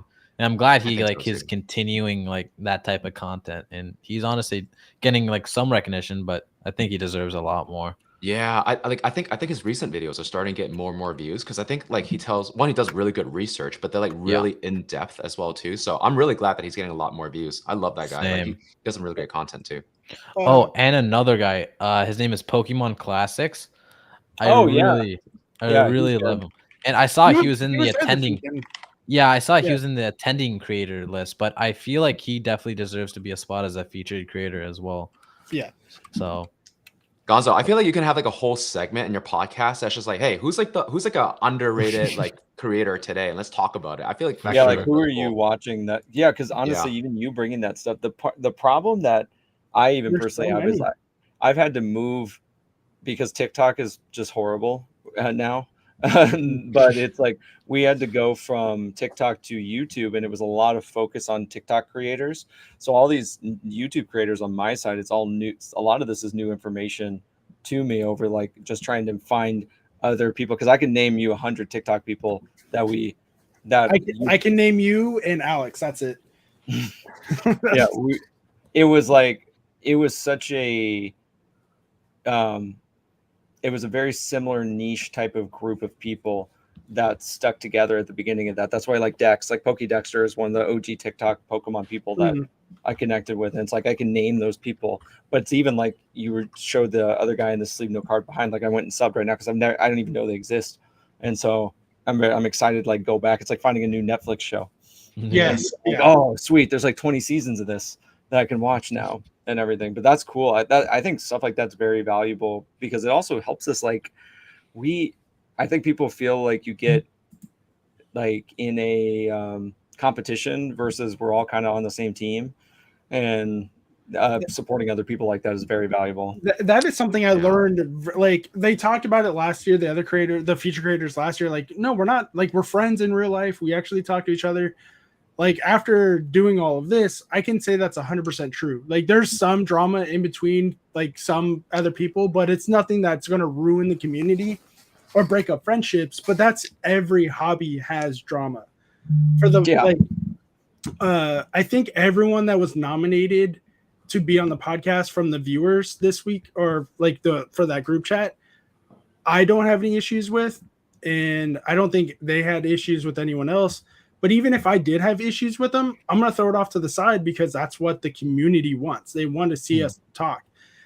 I think there's legitimately only one person that the community wants me to talk to that I won't, and that's Joji Cards, because I don't like, if you want me to talk to the like Applesauce or Seismic Shock, if he ever wants to return, like, yeah, I'm going to talk to him, because not only is it good for the channel, because they are very what's the word I'm looking for? Not dramatic, but they're just very notable people. Like they're going to bring eyes to the channel. That would be just dumb of me not to bring them on.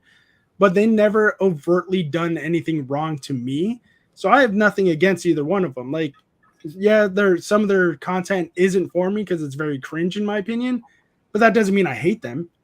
So why would I not give them a chance to like defend themselves or anything like that? Like I can understand why Opossum Bud wouldn't want Dr. Applesauce on his channel or want to talk to him, because there's a strike involved. But there's nothing, like, he didn't do anything to me personally, so it's like anything like that. But like Joji Cards, that dude's just straight up toxic, and I'm not willing to have a sexist, racist asshole on the podcast. I've never heard of him, but maybe that's for good reason. Yeah, I've never heard of him either, to be honest. He's the dude that called Chloe a grifta because she overcharges people a little bit, and way more other worse stuff. Yeah, it was crazy. Like you can tell he wanted to call Dean the most obscene racist shit But he was like, Not okay. what was the quote he said? He was like, oh, and then we have this guy, Polka Dean, the you know what, I'm not gonna say it, but you know what he is. I'm like, oh. Yeah, he Okay. called him like a cuck or something. It was crazy shit. Yeah. Oh no, he called Okay. he called Chloe's wife a cuck. Yeah. Oh yeah. Yeah, not wife, husband. Husband. Yeah, Yeah. she's not married to But herself. again, it's like, do you honestly, not you, but from his thing, like with him saying that, like, do you honestly know those people to call them that way? That's what I'm saying, is like, Yeah. people just like Yeah, to exactly. make internet assumptions before you actually get to know people, and it's really dumb. Yeah, that's why I'm willing to give people a chance. Like, hey, come on, we'll talk. Like, if like even Mystic, like so Pokatrev he's another content creator who does these podcast things, and Rock knows what I'm talking about because we've talked about it in the Critical Hit thing. He will refuse to have Mystic on his channel because Ryan does not like him, and that's fine. You're one of Ryan's mods. You want to support your friend. But at the end of the day, you're also a content creator, and you need to think about what's best for you and your channel. Like, I'm not a huge fan of Mystic either, and for the same reasons for Seismic and Applesauce. Like, I find his content very cringe. Like, some of it is good, I will say that, but it's just not for me. But if he wants to come on the channel and talk, absolutely, come on in. We'll talk. We'll talk about all kinds of stuff. We'll talk about your content, my content, what you want to do with it, and we'll just move on. But I'm not going to be like, no, I'm not going to have him on because somebody doesn't like him. I'm like, cool, that's them. That's not you. Going back to the earlier topic though, around elevating smaller creators. One of the reasons why I also think is really important as well too is sort of the same reason why people watch YouTube, or even sometimes like films from like smaller creators as well too. Because I do think sometimes watching smaller creators is really inspirational from a creative perspective, because it kind of really like I think they push a little harder in terms of creativity to get known. So for what it's worth, I love the conversation that we had just now in terms of like sharing some of the smaller creators who are not as well recognized or well known right now. So I just subscribed, I think, to like 3 of them for what it's worth. So if anybody in the chat, or if any of you have any more other creators you would recommend, send them my way, because I would love to check it out. Charmcraft is in the chat. She was also an attending creator this year. It was awesome to see how down to earth and chill the top creators are. They would stop and chat and open packs with everyone. It was the best event we've ever attended. I can't tell you how many packs I opened that weekend just with kids and other creators. Yep. And a lot of it was off camera, so it felt nice. It didn't feel so stressed to do it. For sure. Yeah. My husband and I are not 100 Mystic fans, but at Card Party, my son was making father and son's Father's Day video, and he gave my son Japanese Team Rocket for Father's Day. Oh, that's awesome. Hell yeah. Yeah, that's what I'm like. That's exactly what I mean. Like, yes, am I a fan of his content? No, but I don't know him on a personal level. And it sounds like he did something like I don't know how many cameras were on him at the time, but I think you just start to realize that a lot of people, regardless, are genuinely not bad people. Yeah, exactly. It's like people get really worked up, man. Yeah. I'm sure we can all know who some of the actual genuinely bad people are.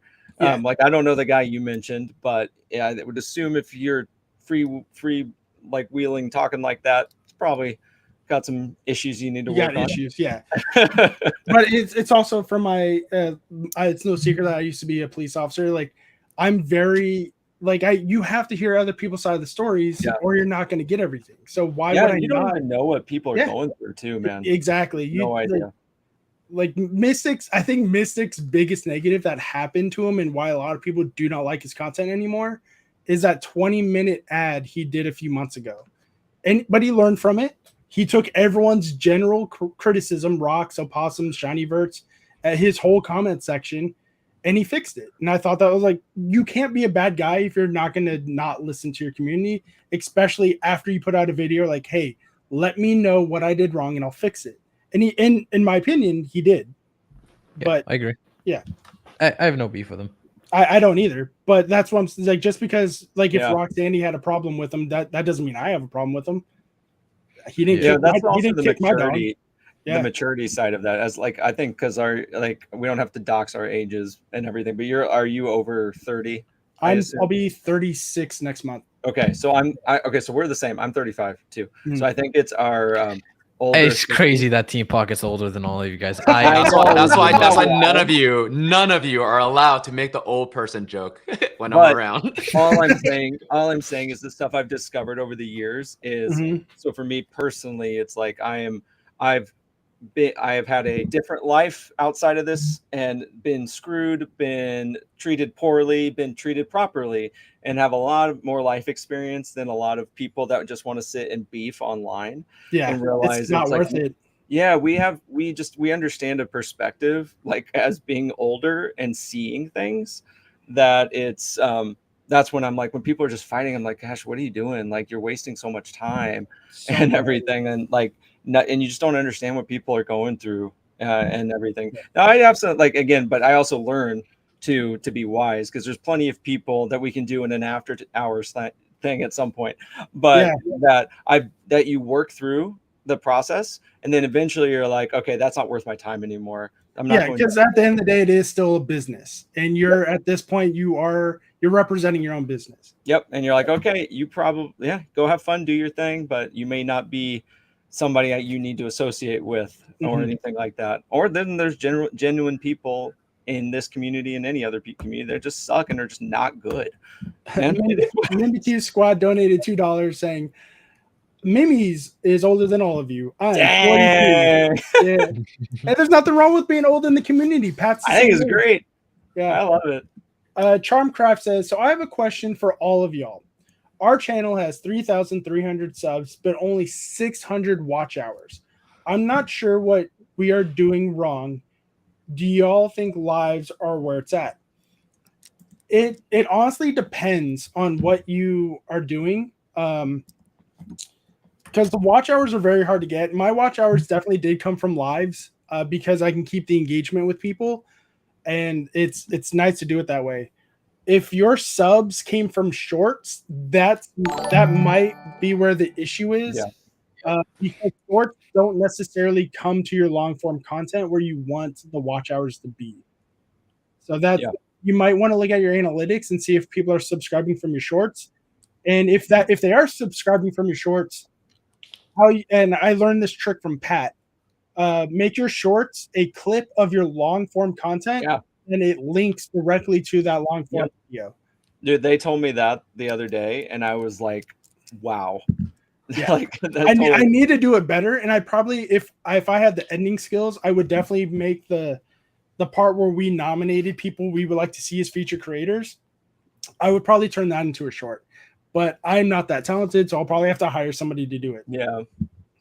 But I'm I would say bad at it. I don't know the consistency because like I fight this too, but it's like it's really just making stuff and doing it and keeping consistent to it because it's like watching TV. It's like if everybody knew you were there at 8 o'clock every night and then you don't show up for a week, they assume the show's canceled or something. So it's like just about being there regularly, and then eventually more and more people come. But it just starts back to the first thing we even said. It's like even if you get 5 views, it's like if you're having a good time and you're doing something you love, it'll continue to grow. And that's just there's tricks and like systems you can do, but it's like you still gotta like doing it at the end of the day. And the chat's gonna know if you're having fun or not. I want to say I have to end on that too. I'm gonna have to go as well. All right, no worries. So thank you, Tim, so much. Yeah, appreciate please it. let It your was family awesome. know I said thank you Tim. for letting me steal Bye, you Tim. for 2 hours. Yeah, talking with you.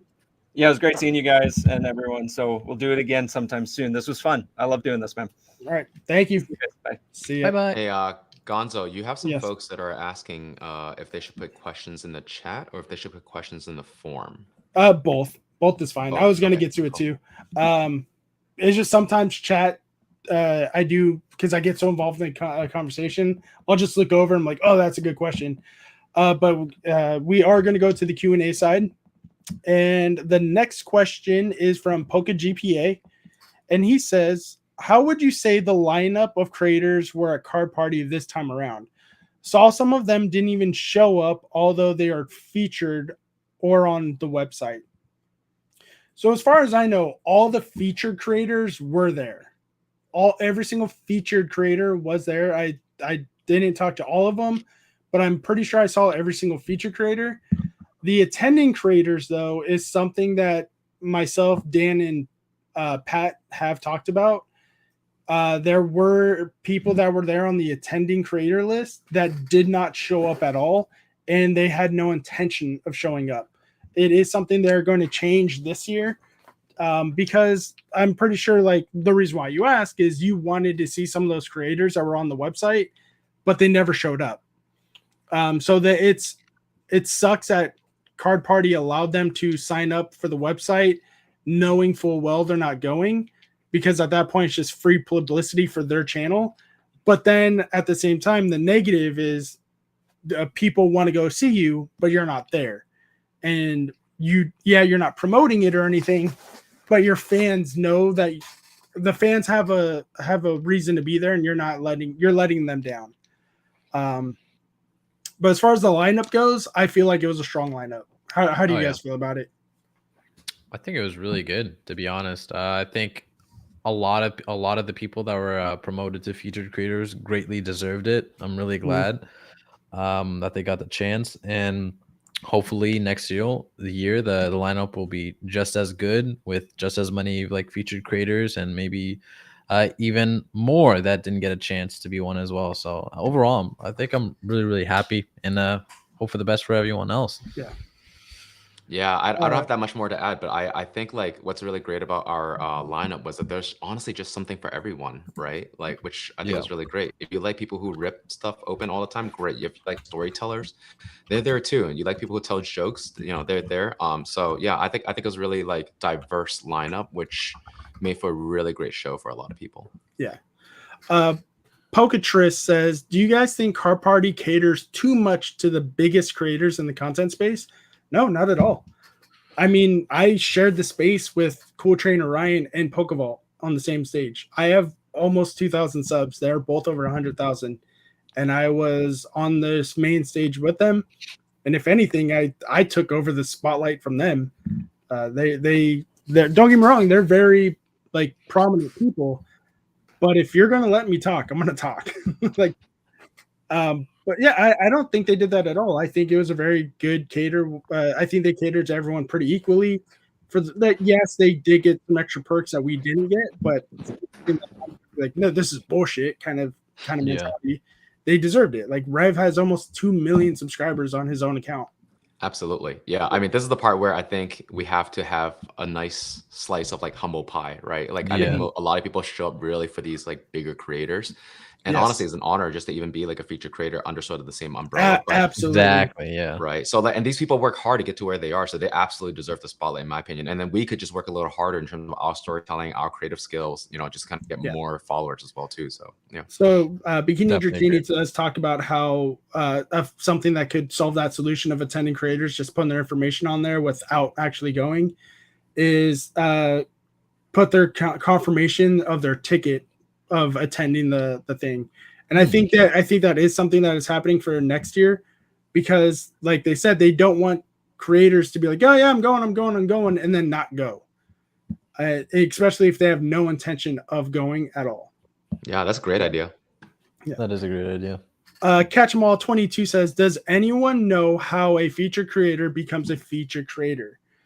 Pat kind of talked about it in the feature creator call that he had before Card Party.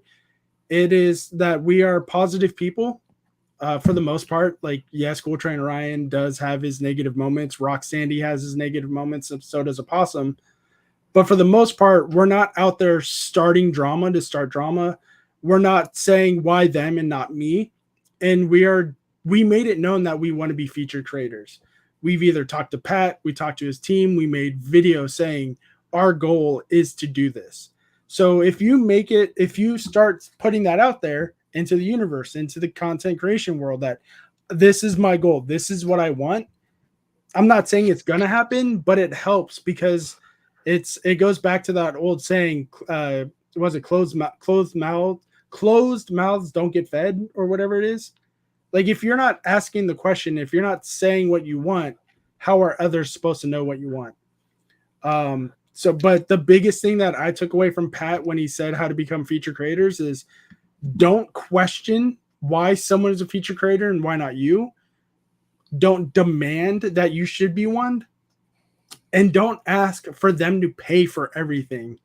If you're a feature creator, I didn't pay for, I paid for all my stuff. The only thing I did not pay for was 1 3-day pass. That was it. So that's all they give you for feature creators, a free 3-day pass. Everything else I had to pay for. My wife's, my son's pass, my hotel, my plane.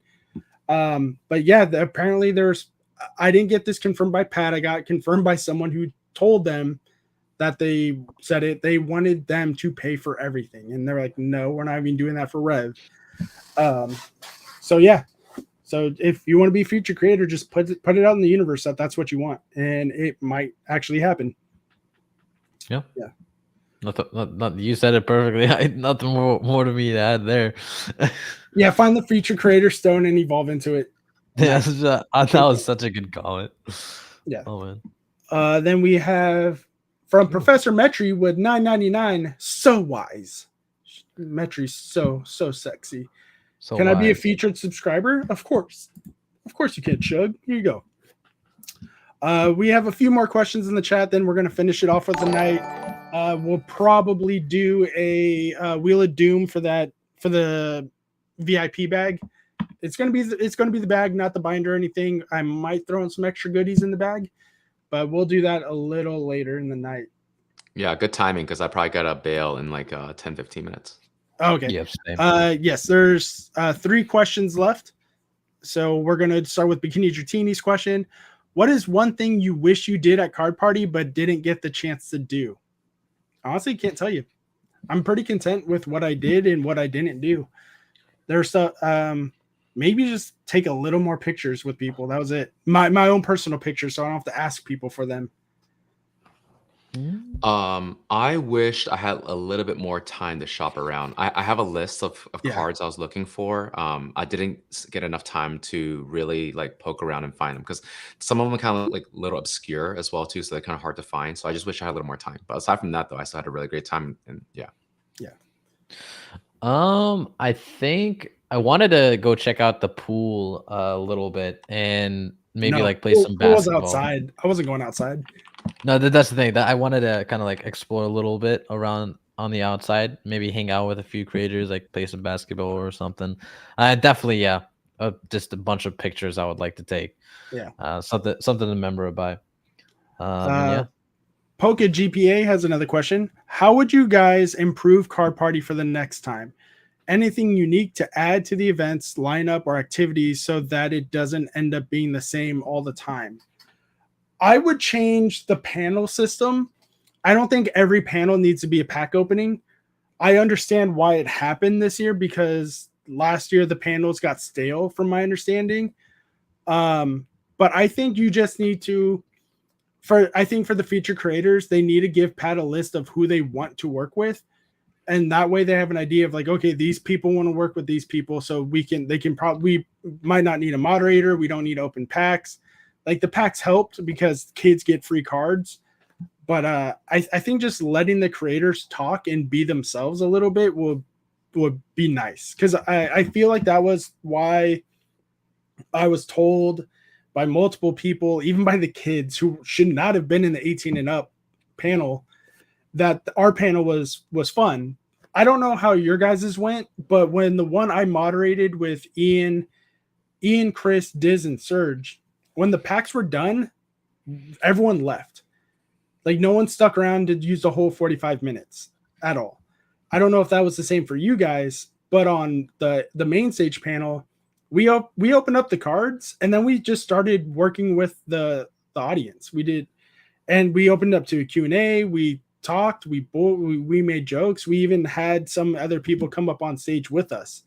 And I think that's why that was as successful as it was. And I think that's why people liked it more, because there was more engagement with the audience, with the creators, besides just opening packs and giving them packs.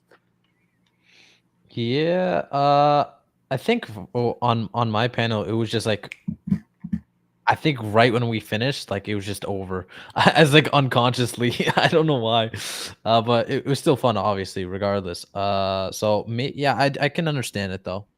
I can understand why the big factor for it is like a pack battle. Like that's the foundation. And when somebody sees a pack battle and when the packs are over, they're like, okay, we good, fam. Let's go. Let's dip. Yeah. No, exactly. And I think that's why a lot of people are saying like, no, just let them talk. Because if that's what they're doing from the beginning and that's what they want, people are going to stick around more. It even got to the point where they kicked us out of the main stage because they're like, all right, cool. You guys we're glad you're having fun, but kick rocks. We got stuff to do. Yeah. Angel's Awesome Adventure says, totally agree, Tina Marie. We went live several times and had tons of people join who aren't our normal community because they wanted to see a live point of view. Yeah, I think a lot of people would like to see more lives coming from it. We did start the giveaway, guys. ! Take my stuff to win a VIP bag from Card Party, the messenger bag this year. Just the bag. I might throw in some extra goodies. You don't know what I'm going to do. But if you do win, hit me up on my email, Discord, or Instagram so we can get that shipped out to you. I'm winning. Go for it. And we have the very last question of the night from Pocatris. What women creators do you want to see featured at more events like Card Party? Lisa Collects is obviously one. Crystal Collects. Ghastly Grab. Hey! Save some for the rest of us, right? Yeah, like bro. you're just firing them all off, and like I don't have anything else to contribute anymore. I do have one more, and I know it. I do have one more, and I know it's one you guys aren't going to know about because it goes back to creators who started and then stopped. My good friend Miss Ditto. I would like to see Miss Ditto Dex come back, make content. I would like to see her just come back and get the groove back on. But she's a scientist lady, so she's a busy person. Okay, the women you would like to see as feature creators at these events. It's over for us. Yeah, right. Yeah, we got nothing else. We took them all. Maybe Pokemon. Obviously, she was awesome to talk to. Poke Chloe, awesome to talk to as well. I'm gonna say Crystal Collects again. Crystal, yeah. I really wanted to see her at Card Party, and she did an amazing job with like the kindness card that was given out. So. Max Mofo and Rock's mom or something. Oh my god, Metric. That's crazy. I mean, I'll just really quickly add, I do like the question a lot, to be honest, because I do think like a lot of the creators are like, we need more women right now, right? Yeah. So yeah, balance it out a little bit, right? So, yeah. but yeah, I Super Duper Danny, obviously, when she's gonna be there. Yeah. Shiny Evie, or what's her name now? Shining Edith. She changed her name. Shiny Vert. No. Shining Evie used to be her whole thing, but now it's Shining Edith. I think she would be great at this. But she does a little bit of both card opening and video game content. But yeah, she's someone I would love to see come into these communities more often. Super Duper Danny, you're right. You're right. I do apologize for that one. I am like, I'm old. I'm still trying to. I do want to make people happy. If that's your preferred pronoun, I will call you that. I'm not going to make a big deal out of it. But if it's a mistake, I'll call it out. You are correct. Ichiban Dan says, just because Vert's short doesn't mean he's a woman. Come on, Rock. No, his boobs make him a woman. It's right after he shaved that, that beard, he's just like such a cutie patootie. I mean, I couldn't help it. Yeah. Oh, man. So we are going to start. I'm going to close entries in about 2 minutes. We did have one question enter the Q&A. Once this question's done, we'll close the Q&A. We'll start a Wheel of Doom, and we will say goodnight to all you guys. From E-Man Collect says, awesome meeting you guys at Card Party 2. 100. My question is for all of you. What's harder to do in terms of making a video, coming up with the idea and a story, or the actual recording and editing for you guys? For me, it's the editing.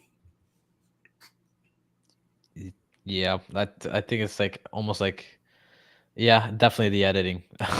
There's no debate about it. Yeah, because I have no problem recording in public. I have billions of ideas in my head, but it's my editing that stops me from making the videos I want because I don't have the skill set for it or the money for it. I said this Yeah, I've said this before publicly, but I hire an editor to actually do my videos because I have. So like for those who don't know, I actually work in like the design field. So I have a deep appreciation for people who do editing work, and I also have like a vision in mind in terms of like the storytelling, the craft, the quality that I want. And I know that if I want to put out that level of quality, I just don't have the skills, nor do I have like the capabilities and time to learn. So I think editing for sure is the hardest part. Yep. We're going to close the entries now, guys. Remember, if you are, that's free shipping to the US, but if you're outside of America, unfortunately, it is not going to be free shipping because I do not have the funds to ship a bag overseas or to another country. That's going to cost hundreds of dollars. So I do apologize for that. But for now, let's start the Wheel of Doom. There's 19 entries. We're going to shuffle it. Oh, there's 11 entries. I'll learn how to count one day. And we're going to start. Jesus. What happened? Shug Nasty has been eliminated. First one out. Damn. Yeah. Hitting with another 20 gifted memberships. Holy, bro. To end it, he did that? Yeah. Damn, to end it with the 20 gifted. Thank you so much, Professor Team Pocket. I need to go to bed too. I need to buy this man a steak. Professor Pocket. If we do a collab, we'll call him Professor Pocket. Hell yeah. Yeah.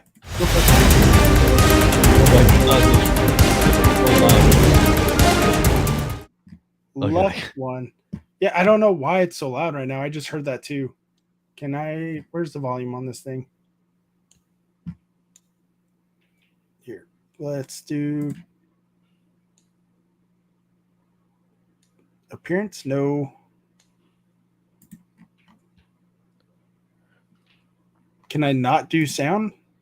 I guess not. You guys are just going to have to suffer for sound for a little bit.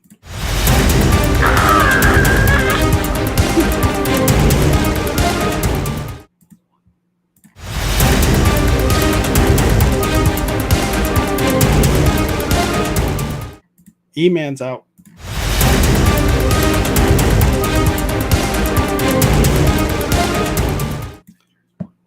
For $1.99 from Professor Metri. If someone is overseas, I will pay shipping.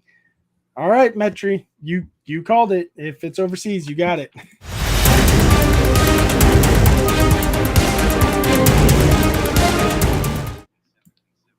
Ooh, I thought it was Mimic for a second.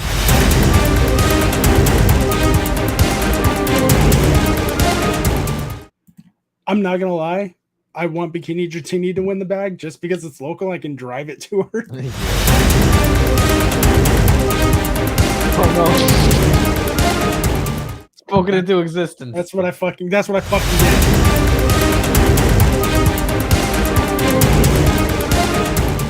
Bro, how am I in the last It is round? between Rock Sandy and Derek and the Dragonites. Everyone get the rigged ready. Everyone get rigged ready. Bro.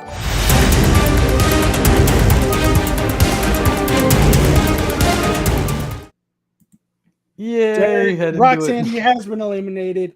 Derek and the Dragonites, congratulations. You get a VIP messenger bag from Card Party. DM me on Instagram, email, or in the Discord, and we'll get this bag out to you by this weekend. Thank you guys so much for coming in, talking about Card Party, talking about our experiences and YouTube. Thanks for having us, Gonzo. Thank you for coming in. Thank you guys for coming in for the chat. Let's find out who's live. Rat Meow. Right, meow. Rat Meow. Ooh, Daddy Surge is live. So this is what we're gonna do. He's raided me dozens of times too. So we're gonna raid Surge after this. Hell yeah. Throw 5 in the channel. Five's in the chat. 5 in the chat. By the way, Team Pocket, you have such a good organized room. I it's so well done. Thanks. It's actually my work office. So yeah, that's probably the reason why it's only the only room in the house that's clean.